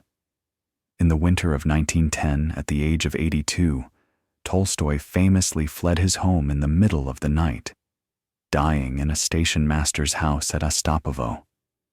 But his body was brought back to Yasnaya Polyana, and here is the rare and final detail Tolstoy asked to be buried not in a church cemetery, not in a marble crypt, but in the forest, on the very edge of the ravine. He asked to be buried at the exact spot where Nikolai told him the green stick was hidden. Today, if you visit his grave, you will see no cross, no statue, no inscription. It is just a mound of earth covered in grass, surrounded by trees. It is the simplest grave of any famous man in history. It is silent, but that silence speaks. It says that the search is over.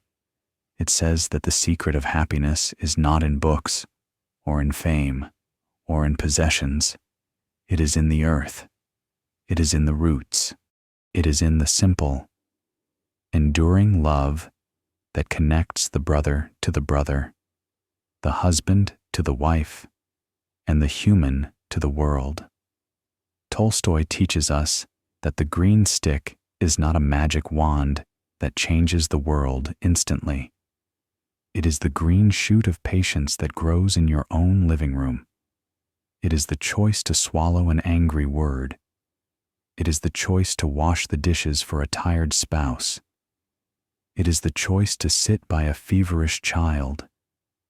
Every time you choose love over ego in the privacy of your home, you are uncovering a little bit more of the stick. You are bringing the ant brotherhood closer to reality. The happy family is not a myth. It is a construction project. It is built by those who are brave enough to be boring, brave enough to be honest, and brave enough to love without conditions. And so, we leave the ravine. We leave the woods of Yasnaya Polyana. We leave the debates, the mowing of the fields, and the music of the drawing room. We step back from the life of the Count, and we return to the quiet of your own room. Take a moment to feel the architecture of your own life settling around you. The walls are strong. The foundation is deep. There is nothing you need to fix right now. There is no one you need to educate. There is no argument you need to win.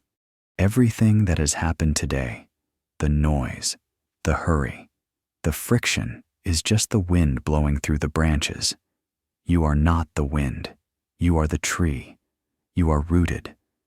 Visualize the green stick, buried deep in the earth beneath you. It is glowing with a soft, emerald light. That light is the secret of peace. It says you are forgiven. It says you are enough. It says we are all one. Imagine that light spreading up from the earth, filling the floor of your room, rising like a warm mist. It covers your feet. It covers your legs. It releases the tension in your hips and your spine. It wraps around your shoulders like a heavy, warm blanket. The ant brotherhood is sleeping now. The whole world is quieting down. The struggle of the day is over. The scythe has been put away in the barn. The horses are fed. The candle has been blown out. You are safe in the silence. You are part of the long, unbroken chain of life. Rest in that chain. Let the weight of the ancestors hold you. Let the hope of the children comfort you. There is only this moment. There is only this breath. Peace. peace, silence, sleep. End of script. Sweet dreams.